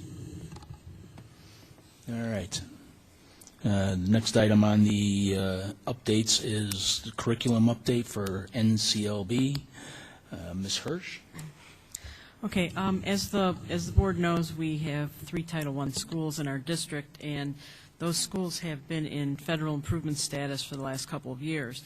And what we wanted to do tonight was to take you through the process of what the actions are that have to happen with schools that are in federal improvement status related to those 3 schools, which are Balmoral, Crete, and Talala. The first action that we have to take is public school choice, and we started that 2 years ago. Last year, the first year we did it, it was just Balmoral and Crete. Last year, it was all 3 schools. And last year, we did not have a site to which students could transfer. Monee was in state improvement status. They are not a Title I school, so federal status doesn't apply to them. Coretta Scott King already has an admissions policy. And the same is true for this year. So we, again, do not have a site to which students from Crete, Balmoral, or Talala can transfer. We did our due diligence both last year and this year, which is to contact neighboring districts and ask if they will take students from those schools. And we have not heard back from anybody. It requires an intergovernmental agreement. So if we take theirs, they have to take ours. And to date, no school in Illinois has agreed to enter into such an agreement. So there are no out-of-district placements for those students as well. We are required by law to post our annual information regarding school choice, and you can see the table below is what will be going on our website this week. And it does reflect what I just told you, that in 2010-11 we did have choice for Balmoral and Crete students, and the choice site was Talala. And at that time, we received a waiver because we had over 900 students that would have been eligible to transfer to probably the smallest elementary school in our district. And so we were able to prioritize. And out of that, we had 2 students that did transfer during that year. And as I said, last year we didn't have a choice site available, so there was no transferring of students. The second step that happens after public choice is the supplemental educational services, and we talked about that a little bit last year. This is the after-school tutoring that we have to provide to students in Title I schools, and we do that by setting aside 20% of our Title I funds, and then the state gives us a per-pupil allotment. So this year, we have set aside 20% of our Title I, which comes to almost $203,000. And out of that, that's the money that we'll use for our SES program. The per-pupil allotment actually went up for this current school year. It's up about $82. So it will be $1,092.64 per student who will take advantage of the after-school tutoring. That means, based on our $203,000 and $1,092, if you do the math, that means that we can serve 185 students this year with after-school tutoring. Once we get the allotment, which we just got last week, What we'll do is we'll solicit the providers that have been registered with the state of Illinois. They have to be an approved provider. And right now our list stands at 96 providers that are eligible to serve students in our district. And we'll communicate with them and ask if they're interested in coming to the district to work with our kids. And once we narrow that down, we will send parent notification letters to parents who meet the income requirements. We'll send them information about the providers and a selection form. We will also put all of the information online and send it, via mail. We will have a provider fair. We'll have 2 sessions this year. One will be in the late fall, early winter. We'll have a provider fair on October 2nd, and that allows parents to come in and meet the providers, hear about their services, and then make their selections based on what's best for their students. And then we will have a second session in the late winter, early spring, and we'll repeat the process with a provider fair in January. After we do all this, and providers now are set to work with us, last year we had about 10 to 12. It was a little more, a little less each session, but we'll enter into contracts with those providers, and then what we do is we have to post our information just like we do for choice. We have to post it on the website. So what I've included for you is the chart that will go on the website this week that shows last year's numbers and how many students that we could serve and how many we did serve. What's new for this year is corrective action, and talking with Dr. Rogers, we really felt it was important to bring the information to the board because the language, when it goes in the letters, and this is all required language, the state has to approve the letters, and they're very particular about what we say. The language, I think, is can be a cause for concern because it is a little bit strong. It kind of, I think people could have some questions about it, so we wanted to make sure the board was informed. But for this year, Balmoral and Crete are now in corrective action. And what that means is that we have to select one course of action from a list of 6 and decide what it is we're going to do. And if you go down the list, like I said, some of them could be a cause for concern. The first one is replace the school staff who are relevant to a school making adequate yearly progress. A second choice would be to fully implement a new curriculum with the appropriate professional development. The third one is to significantly decrease the management authority at the school level. Option 4 is to restructure the internal organization of the school. Option 5 is extend the school day or the school year. Or option 6 is to appoint an outside expert. When we found out about this, we consulted our coach that we get from the state, our system of support coach, which is Chris McAfee, and I think most of you may know Chris. She taught in our district, but she has been coming and doing presentations for us on Title I and Rising Star. And so we consulted with her early in August about, what options, what does she recommend, and basically what she told us is that most schools go to option 4, which is restructure the internal organization of the school. And the reason that you do that is because you have control over what that reorganization looks like. So in some conversations with her, we talked about possible actions that we could take. And they're listed on the 3rd page here that says what we're recommending is that for Balmoral and Crete, that those actions be to reinstitute school improvement teams, which is something that we began work on last year, and those teams are now in place. We have members that are now selected. There's a criteria for them. There's a feedback form that members have, get feedback on their performance on the team, and we have time commitments from those school improvement team members. So it really involves a high level of commitment for all parties involved on the school improvement team. The second recommendation is to use the new state school improvement framework called Rising Star, and that will give that team a lot of structure. It will help them create action plans, monitoring tools, agendas for their meetings. So it's a well-structured framework. And this summer we trained all of our school improvement teams on Rising Star. And then the third one, which Dr. Rogers talked about a little bit this morning if you were here for his presentation, is to implement a research-based classroom walkthrough protocol called the Instructional Practices Inventory.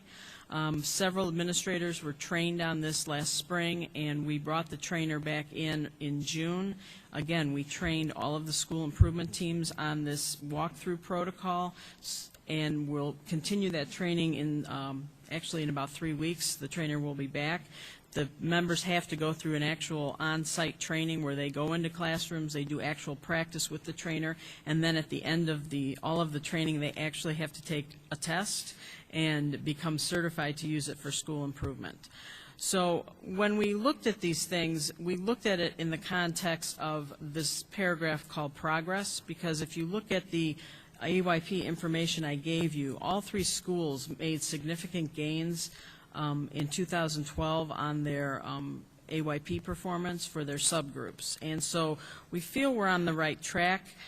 If we continue to do the work that we're doing there and add these 3 structures to this plan, I think that we will be in good shape to, again, move forward with those test scores and keep things moving in the right direction. So that's our recommendation to the board.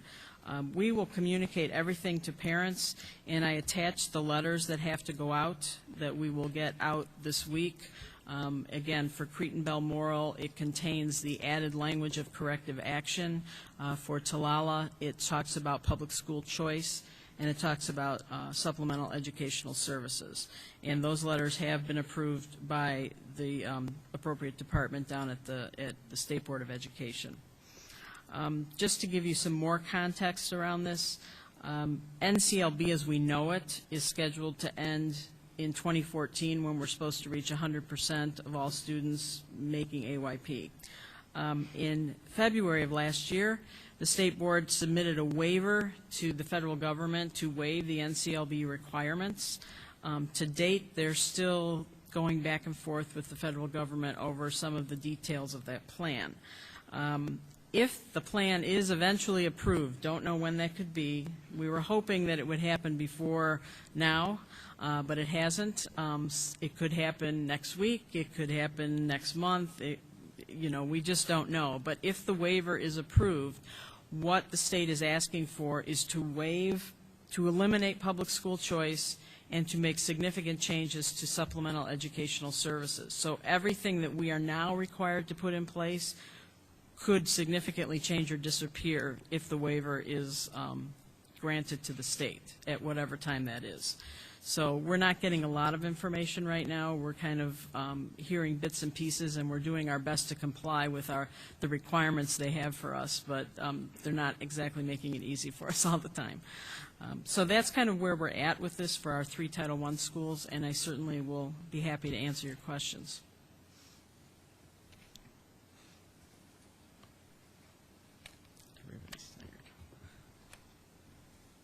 No questions. Mr. Brown? Straightforward. You look like you have a question. Providers, Yes. how effective were they last year? Do we have any data on that?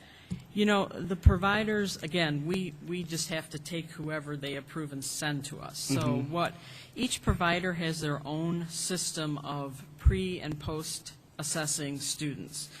We get the results generally. I mean, some of them haven't been as diligent about giving us what we need, but we did crunch the numbers, and I would say, based on what we have, 61.5% of the kids who were in an SES program of some type showed some growth. Maybe a little bit of growth, maybe more significant growth, but as I said, provider A uses one test, provider B uses something else, so to kind of get it all together in one cohesive thing takes quite a bit of work. But Janet Graham in our assessment office was able to look at what we've received, and we're at about a little over 61.5% is what we're looking at. Are they giving test-taking skills? It's really either reading or math and it's up to the parent to choose. Most of the students received interventions in reading. Some did math. But so if they're incorporating study skills, I'd say it's very minimal. Mostly it's focusing on reading or math skills. Well, I personally would like, moving forward, under the agenda curriculum, a report out every month of some sort, because that's what we're in business for, education, achievement. So I don't know what exactly should be reported out, but I don't think a month should go by without us hearing something about the achievement of our kids. In terms of this tutoring? Not just, no, Oh, tutoring, anything. no, I was just gonna the say, how overall. often do they test No, them? if, I don't know exactly, give us as opposed to, once a year or once every 6 months. If there's some way you can provide us some information on a monthly basis, it can be 5 minutes, because we have Crete Elementary and Balmoral on a rapid pace, so to speak, to improve. And to find out in the 11th hour or 6 months, I don't think that's the right thing to do. So if we can capture some data showing progress or not progressing on a monthly basis to report out, or just overall status of the district, to your knowledge. Yeah, we're doing, and I think Mrs. Sanders and I were talking at our last special board meeting about curriculum and where we're at right now. It's kind of an exciting time in terms of the curriculum work that we're doing because of Common Core and what we're doing at all levels to address the new standards and the assessment that's coming that we really don't know about yet, but we're trying our best to prepare for it. So I certainly think, whether it may not be totally data-driven because Sure. at the district we're benchmarking only 3 times a year, but I can certainly provide information. Yeah, it do not have to be about data-driven, any just kind it can be a flavor of how you feel. Sure. From your perception, and things seem to be going pretty well, talking to the staff, talking to the principals, so on and so forth. This month, here's some good things. Here are some issues that we garnished up over the last month. Just things like that. I don't know exactly what to report out, but I think we should not go a month without hearing something about the academics in some way, shape, or form about the district. Okay.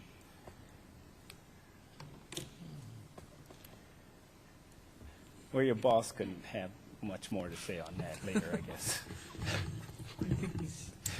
No, he's fine with it. I think. Oh, okay. Yeah, we will at least mention that under, I believe, new or old business anyway. We should set an education committee meeting for Okay. a specific purpose. Okay. Any other comments at all for Laura on that? No. Thank you very much for the information on NCLV and all of those things going on. So we're going to move into old business now.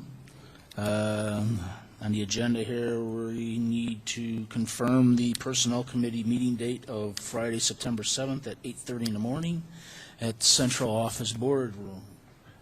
That's good? I think it's still good, yeah. That's good. Okay.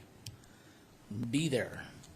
I just want to say that we made a commitment that we were going to meet this year, and these meetings should not be long. I will say this, unless the board tells me otherwise. I think if there's any potential discipline, or terminations is what, and evaluations, specific evaluations that you talked to me about, that should cause us to have a meeting probably every month. But if none of those things exist, if it's just basically, someone went on maternity leave or something, I don't think that we should call a meeting just to talk about things that really there's, in a sense, nothing to talk about. So this one, there are some things we definitely need to talk about, but I think if we do meet monthly, actually this committee may be the committee that has some of the shortest meetings because there'll probably only be maybe 2 or 3 items a meeting, and unless they require a lengthy discussion, it'll probably be anywhere from a 5 to 10 minute discussion per item, and we should be out under an hour for every meeting. At least that's the hope. Okay, so we're on for September 7th. All right. Next on the agenda is new business. And Looks like there's some dates for some of the committee meetings that we're going to try to work out. First one's the Education Committee. I just want to make it clear so that it doesn't go lost on the board. There's 2 meetings in September. I believe the meetings are Monday, September the 17th, that's our regular meeting, and then Wednesday, September the 26th. The budget, the annual budget adoption, the hearing as well as then adopting the budget is going to be the second meeting this year, not at the regular meeting, because we need that full 30 days by law. So the 17th is going to be the academic report. Remember, there's those 2 major reports in September. That's why we need to see if we can have some education committee members by practice now for the last 2 years. They've come in and met with Laura and myself and Mike to talk about the data as well as any questions that they may have or they feel needs to be addressed in that annual report. Would be a good idea maybe to talk about some of these things that could be talked about monthly if we want to have that discussion also. So also, combined with that, or in combination with that, the new staff reception then will be on the 17th and not the 26th. We normally have the new staff on the education report. That way the principals have to be there anyway, and so we just might as well just have all staff to be at the 17th one as far as new staff. So I believe what we've done in the past is we have sort of a dinner / reception at 6 o'clock, and we start the board meeting at 7 rather than at 6:30. The only thing that I ask this year as far as the reception part is if you can, make it at 6, please do, and try to, we'll organize it this year to have more. Sometimes I've gotten the impression that the idea of meeting and greeting the board, I'll talk to Tony just to make sure that I would prefer that the principals bring their staff to you rather than you feeling that you got to go around to all the tables and sort of meet them. So those first few minutes as people come in, if you're there early enough, then the principals can just sort of bring their staff by you and say hello, and then they can be seated. So I just think that's why being there is important if you're going to come at 6. So Education Committee, I'm going to leave it up to Laura to talk about. Nikki is not here tonight, but there's still our Education Committee members here. I believe they are Maurice, Mark, and who? And Tom. So usually this meeting is sort of during the daytime, but we can have it after school. It's up to you. First of all, Laura, do you have some dates that you would like for them to consider? Well, I looked, I wanted to make sure that I know board reports are generally due on Wednesday by the end of the day, and I wanted to make sure we had enough time to, first that I have enough time to get the report prepared, and that we have enough time to make adjustments. So yes. I was looking at September 10th or 11th in the morning, if that's possible, or after school. I know I've got some curriculum things going on, but if we need to push it to the week before, I think we could probably do that too. But I'd still need it earlier in the week because I've got a couple of all-day committee meetings to work on reading curriculum. Yeah. So. I can do September 10th. September the 10th is a Monday before the board meeting. So is the 10th good? First of all, is the date?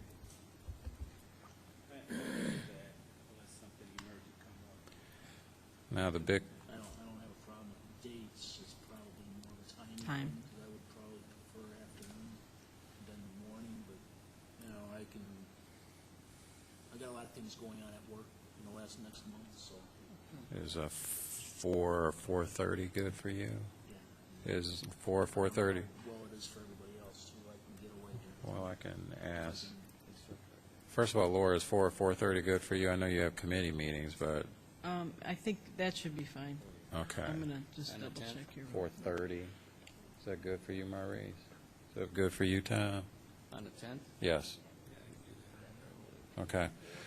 4:30 on the 10th, and I'll let Nakia know, and hopefully she'll be able to come also. September the 10th, Monday, 4:30, after school. Right. All right, so that takes care of Education Committee and new staff reception. Yes, go ahead. Planning about how long is that going to last, maybe an hour at the most or something, or if that much? Well, they've actually gone for almost 2 hours, to be real honest with you. Planning, on what I need to do for, Yeah. Yeah, I food would, intake and dinner and things like that. I mean, it's always Yes, good I to have more understand. time and get out earlier than to go over. So Yeah, I think that's a good I think I heard you say, so are you saying send them maybe the presentation prior to coming? Is that what you said?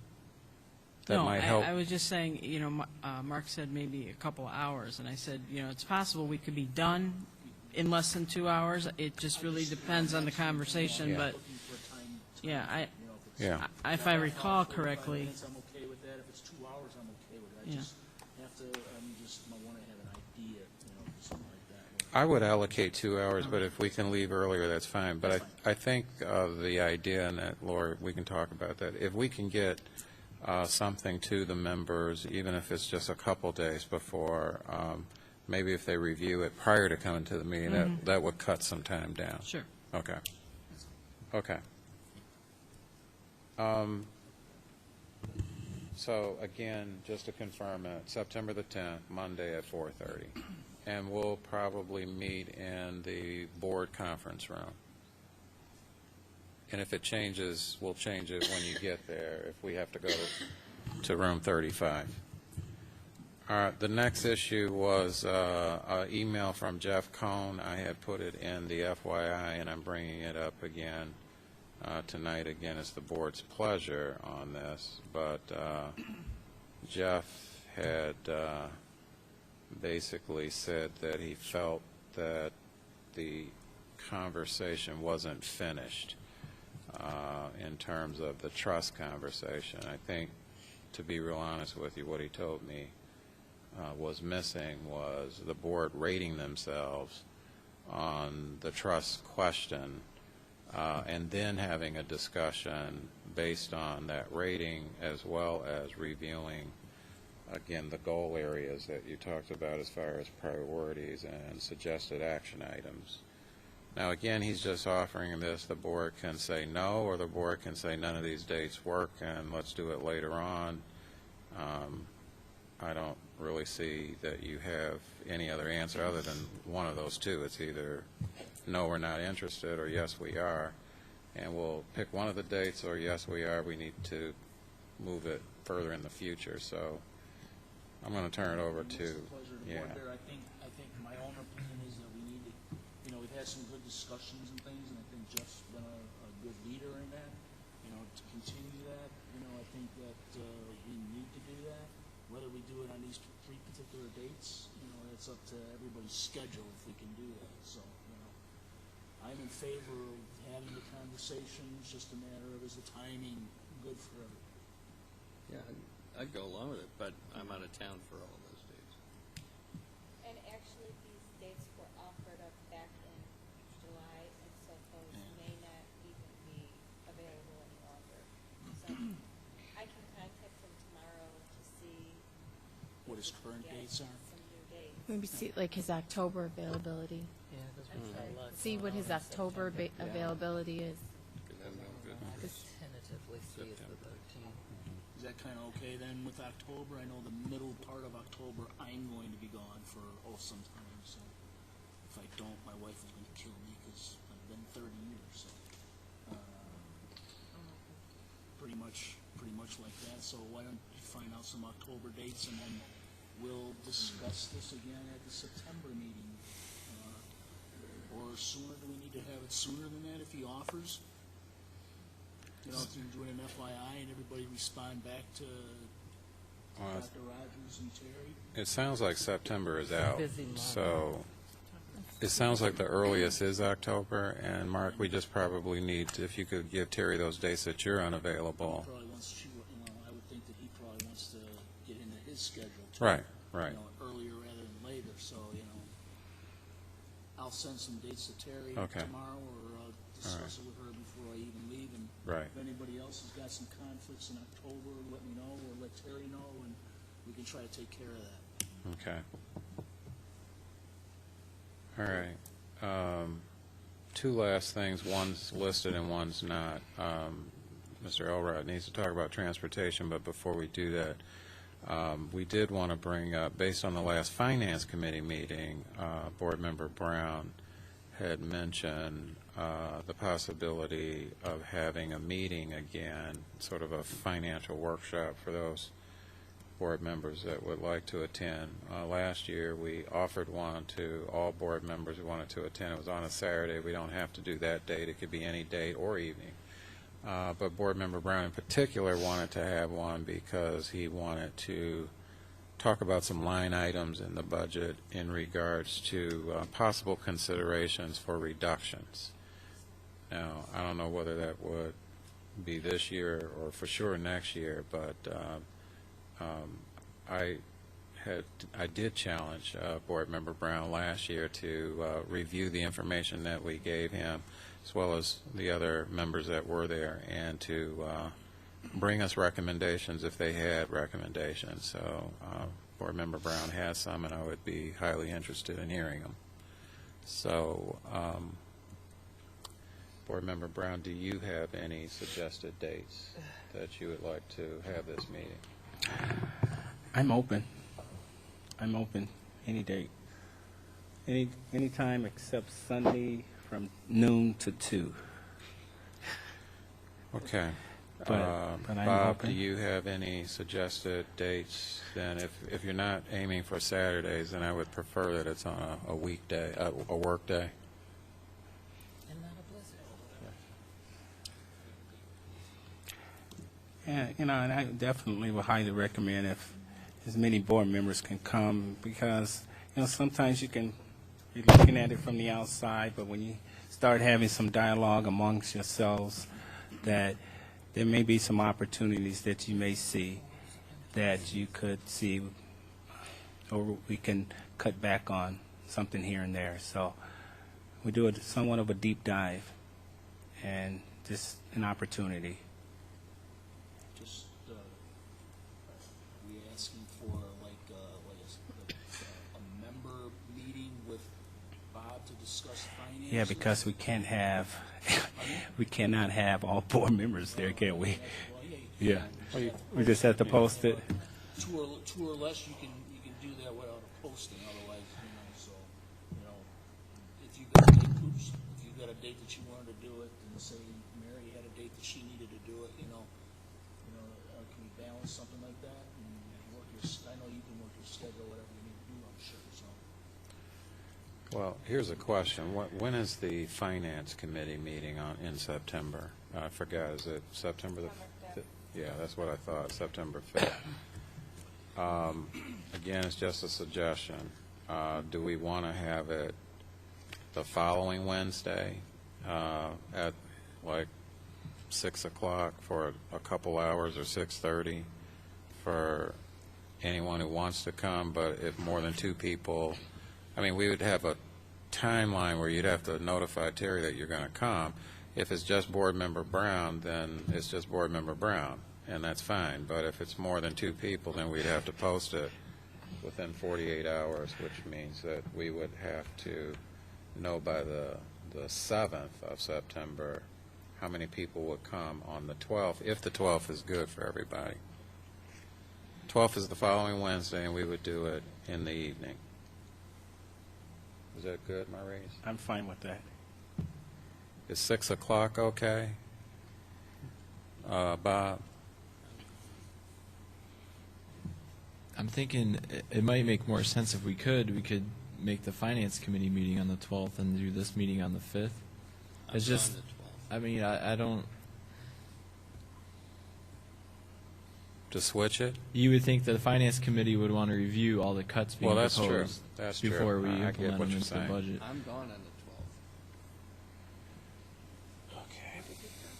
Or Tom's if gone. He's the we could chairperson. keep our September 5th finance committee meeting, and that would give us all of this week and all of next week to have any of these discussions, so that we could bring it to the finance committee on September 5th and bring them their, a list of recommendations that we came up with, if that works.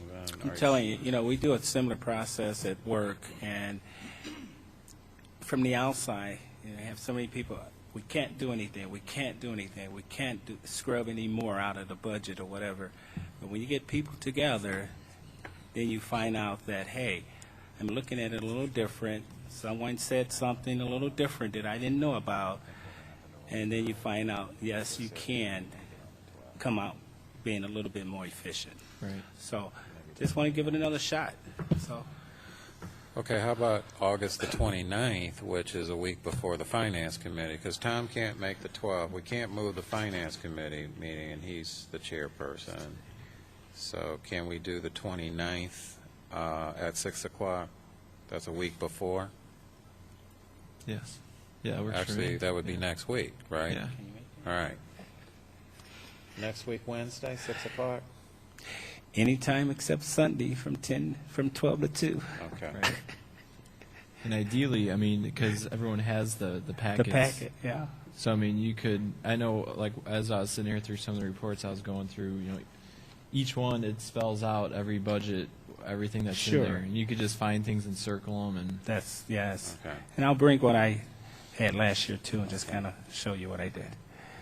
All right, then I'm going to ask Terry to send an email out to remind everyone of this not preliminary, it is going to be a meeting on the 29th, but you must let Terry know by this Friday, because if it's going to be more than 2 board members, then we'll need to post it, I assume, on the 27th. Right. Okay? Yeah, well, let's do that right now. Is there more than 2 board members that are planning on attending on the 29th? That's next week, Wednesday. Come on, board members, come on. More than Let's get Bob this more than 2 board members. Right now, we have Maurice. Kim, are you planning on two attending? hands No. Kim said she's going to try, so that's 2. Anybody else?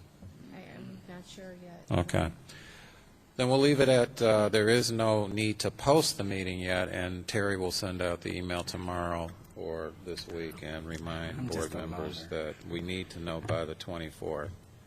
No offense if we don't hear from you and we have this meeting on the 29th, if more than 2 members show up and it's not posted, we have to turn people away. We have to just say, right, it's an illegal meeting. I'm not going to share with you guys what I'm going to have for lunch that day. Okay. All right, so we got that one down, right? Okay. All right, last but not least, the only reason why I haven't mentioned this in an FYI, because it just sort of happened in the last few weeks, but George will explain some of the requests we've been getting lately and regarding transportation, which also would deal, I'm sorry, I don't have the Mr. and Mrs. Smith. Would also deal with Mr. and Mrs. Smith's request also, because it's sort of in the same vein. So, Mr. Elrod. We've had actually two requests, one from Ms. Smith's, and we've had a request from one of our parochial schools in the community, Mother Teresa Academy. And we asked them to submit to us back in early summer a list that we could take a look at where they're requesting transportation for their school. And the initial list that we received was contained all Crete students. It was not a final list. They were to have us a final list that would take in all of their students so that we could take a look at those. So we did not say yay or nay, because one of the things that I always like to do, particularly when it's something that's going to bear a cost on the school district, which is a decision that would have to be made by the board to do. So basically, I collected all of the information and I took a look at it. Bob and I had a conversation earlier today where we have submitted to our attorneys a couple questions, and I believe Bob also submitted a question to the Reimbursement Authority for the state of Illinois, looking at the potentiality of that if the board agreed after all the data is in to and the law is straight and sharp to say that under these conditions you have to provide transportation for your parochial school partners. That would be there's a nice chunk of change involved to make this happen, and it's because one of the reasons is because the schedules for both requests do not completely match up with our particular schedule. Now, as I look at the statute, there are some criteria, as John mentioned earlier, and then there's some language that's not really as clear and clean as it need be when you're looking at considering something of this nature. So we have gotten down to almost down to the wire for the request for Mother Teresa Academy, and also their principal, without having a final decision, made a public announcement to her constituents by way of their website, and had a list put out soliciting people who potentially would want to have transportation. The schedules do not match up, which would make it not impossible if the decision were made to have us provide transportation. However, it's costly. We would be looking at $50,000+ to transport roughly 40 kids, and that would include dismissed requests for their one child going to Deer Creek Christian. No decision was ever made. It was always that there were no guarantees and that we needed to look at your numbers and whatnot. John and I met with the principal for Mother Teresa Academy back during the summer to talk about the implications thereof, and she was very, we didn't get the list in time enough to really look at anything other than plugging them into routes to see what would it consist of, what would the transportation equipment look like, and what the cost would be.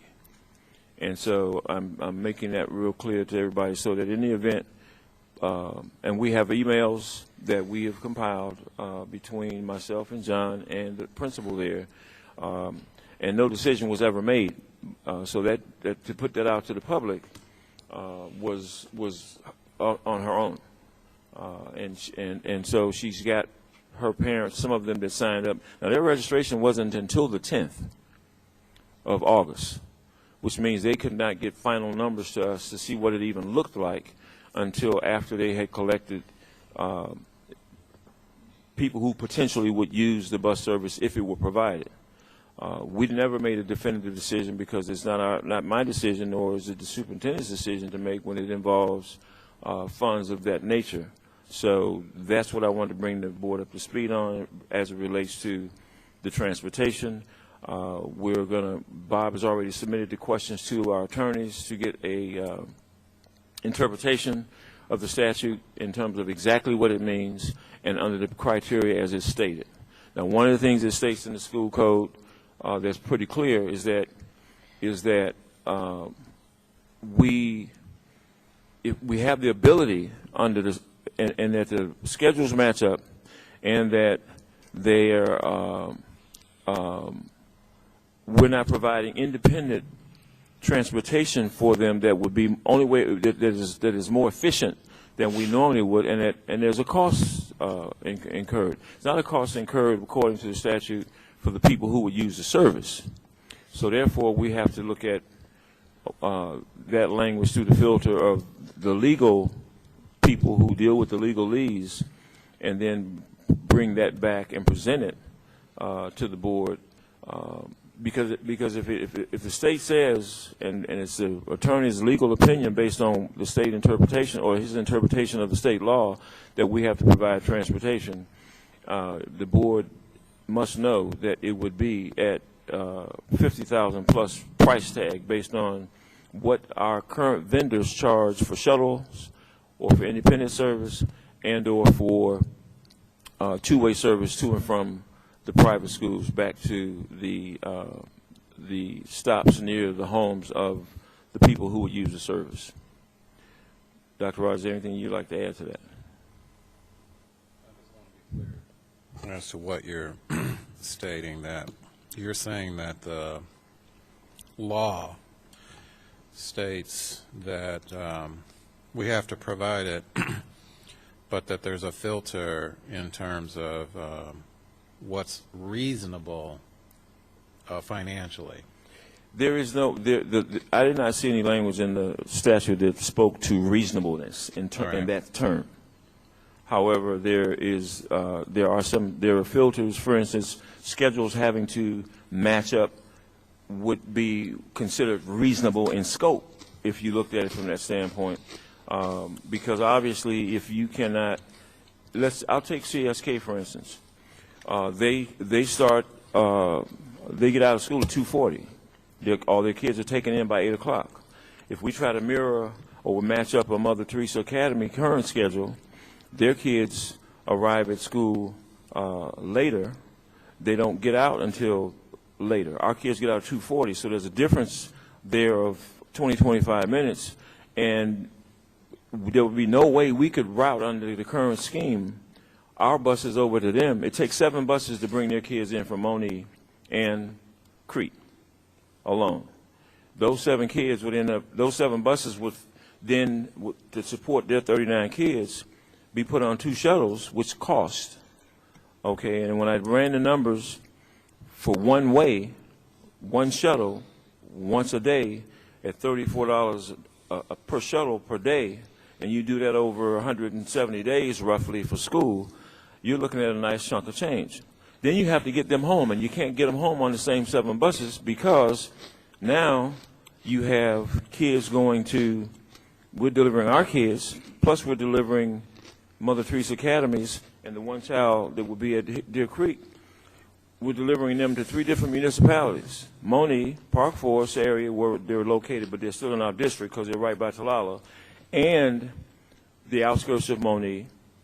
You're talking, if we did it that way, our kids wouldn't get home for 2 hours.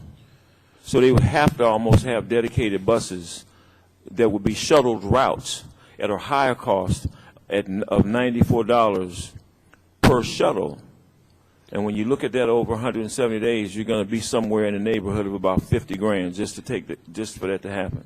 So if in fact the law says, in the final analysis, that we have to provide transportation for our parochial school partners, that's what the board is basically potentially faced with.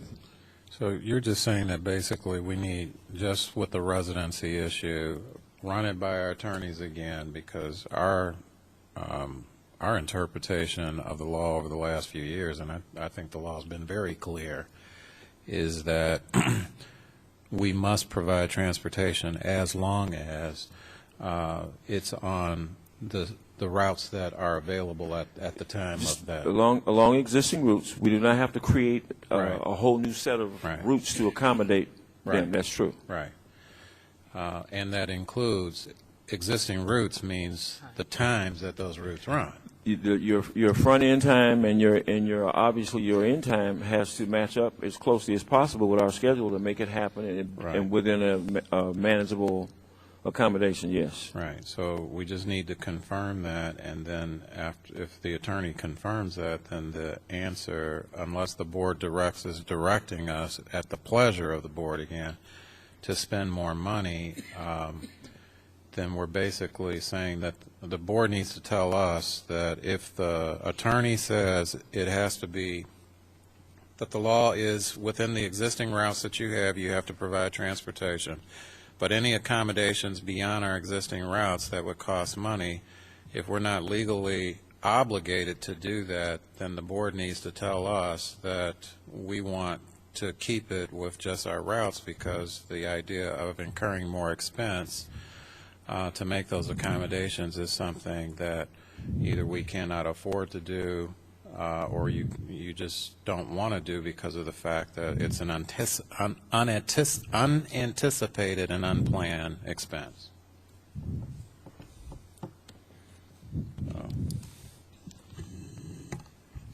Any other new business anywhere? I do have one, unfortunately. I got a comment regarding the football field. Last year we had some tremendous problems with the grass out there, and I was informed that there are holes and ruts in the areas that where the sod has been relaid in repair of the field right now. I personally went out there today and looked at it and stuff, and it didn't seem to, I saw some unevenness in the edges where the sod had been placed, whether it was too high or too low or something like that, and their concern is that they're having football coaches standing around certain areas, not allowing the kids to run through those areas because of worries about injury and things like that. So the gentleman that sent me the email and stuff wants some heads to roll or whatever because of the lack of the ability of the district to manage the football field. And of course, I would imagine you know who that's going to be. But unfortunately, I need to address what he's concerned about because there is some issues that are out there that, you know, did we hire a turf manager last year to consult with this? And was he consulted this year as to how this was repaired and all that? Because if he did a job of what I saw out there today on the field and stuff, I wouldn't pay him a whole lot of money. But, you know, I would, again, you know, we have a division, you know, a playoff-bound probably football team the last number of years, concerned taxpayer that says that we don't know what we're doing with grass, you know, and how do we you know, fix this? Well, let Bob. Right. Right. Well, first of all, I want to be clear about the consultant. Right. The consultant, yeah, I would appreciate that. The consultant was not hired to do the work of the field. The consultant was simply gave us an assessment as to our practices in terms of are we doing the right things to manage athletic turf correctly, and then he did give us a plan to follow. It's up to us internally to find out whether or not we have followed the plan to those specifications. There were some issues that had to be addressed this summer, and that's why, yeah, the drought, the high heat. We did have to lay some sod as a result of that. We're working on rolling the field, watering the field so that it is ready by game day.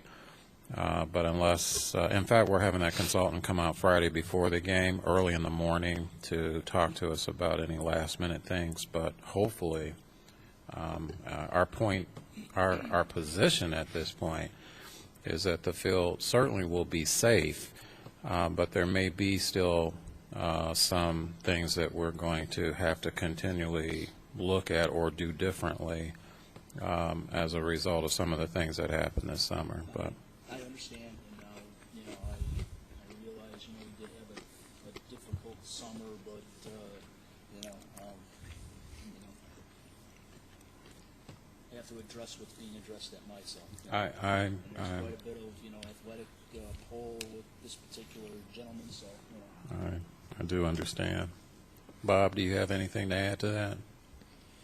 No, just that some of the spots after last season, obviously a field every year has wear, and down the center of the field and where we did drain tiles, I know a lot of that grass had died and had to be sort of replanted, brought back to life. The district chose to plant seed, which didn't grow fast enough over the summer. Unfortunately, we were notified of its poor progress late in the game once again, and had to take last-minute actions to resod those areas because the seed obviously wasn't going to come through. So ideally, we would have identified this about a month ago, and the sod would be fully grown in by now. But at this point, if you would have seen it today, they just laid the sod this past Saturday. So they still have to go in and roll it and kind of, they add sand in the edges, and so it's smooth and safe. So it's not a finished product at this point, but yeah, from a distance it looks great. Just when you're standing on the field, you notice some spots, but certainly going forward at this point, I know that working with Daniel Bohm and Dr. Rogers, that basically at this point there's going to be some very high scrutiny and oversight on all the fields. Basically, if it takes all of us walking out there every day and checking them, it's just not going to be an issue anymore. I don't know how this has come up again even this year now, but at this point, nothing like this could ever. 2 years in a row now that we've had a problem. I know. We try to seed, and the seed just doesn't take, and Right. all that. So, why do we even bother with it? Why don't we just sod the places that we need to in the spring when everything's done? Let it have the entire summer to grow and Right. root and all of that stuff, and don't even worry about it. If we're trying to save 10 cents in order to save, if we're saving 10 cents to save, 15, why Right. are we even bother? That's, I agree. I understand, grass is grass, but, it's a living thing and all that, and, Right. there's a lot of pride in the football program right now, so, anything that we can do to help, make sure that that's good, especially when you're making playoffs and stuff, Absolutely. I don't need to have, in the press, because it's gonna get out there, I'm sure. Right. Whatever we can do to try to make it better, we need to acknowledge it, and I'll let you know. Okay. Do what we can for that. And, it's only gonna go over into the soccer teams too, and things like that. Because soccer, girls or boy, I forget which one plays fall, but, again, last year, they didn't even play on the field, except for a few games. Right. They had that same situation happen this year and stuff, all heck's gonna break loose. Yeah, So, I already did this afternoon. So, I'm just warning you, so. Understood. I'm done. Anybody else have any new business? Yeah, just a report. This morning was the first day for the early college kids to go to school. They all made it. The buses were on time. We got them there, and they've started off fine. Well, I have to say earlier, Dr. Rogers, I kidded him about his presentation this morning to the teachers, and I just wanted to commend him publicly because I asked him if he was going to say anything I hadn't heard, and he said he didn't know, but actually it was a great presentation just from parents' perspective, what he shared with the teachers this morning. And it was just common sense, these 5 fundamental practices. I certainly enjoyed Miss Denise Ostarello's presentation, her 5 pearls.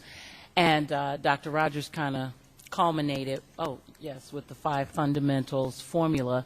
But it was just talking to some of the teachers afterwards. It was very well embraced. I was in some of the little clusters and their comments. It was good to just hear as a parent that their conversations and their thought processes are the same. It seemed like people feel pressured to get about doing what they need to do, and some of these issues or the fundamentals that you discussed just seem like a burden, if you will, just because they've still got to get through the 40 minutes of class and get the job done.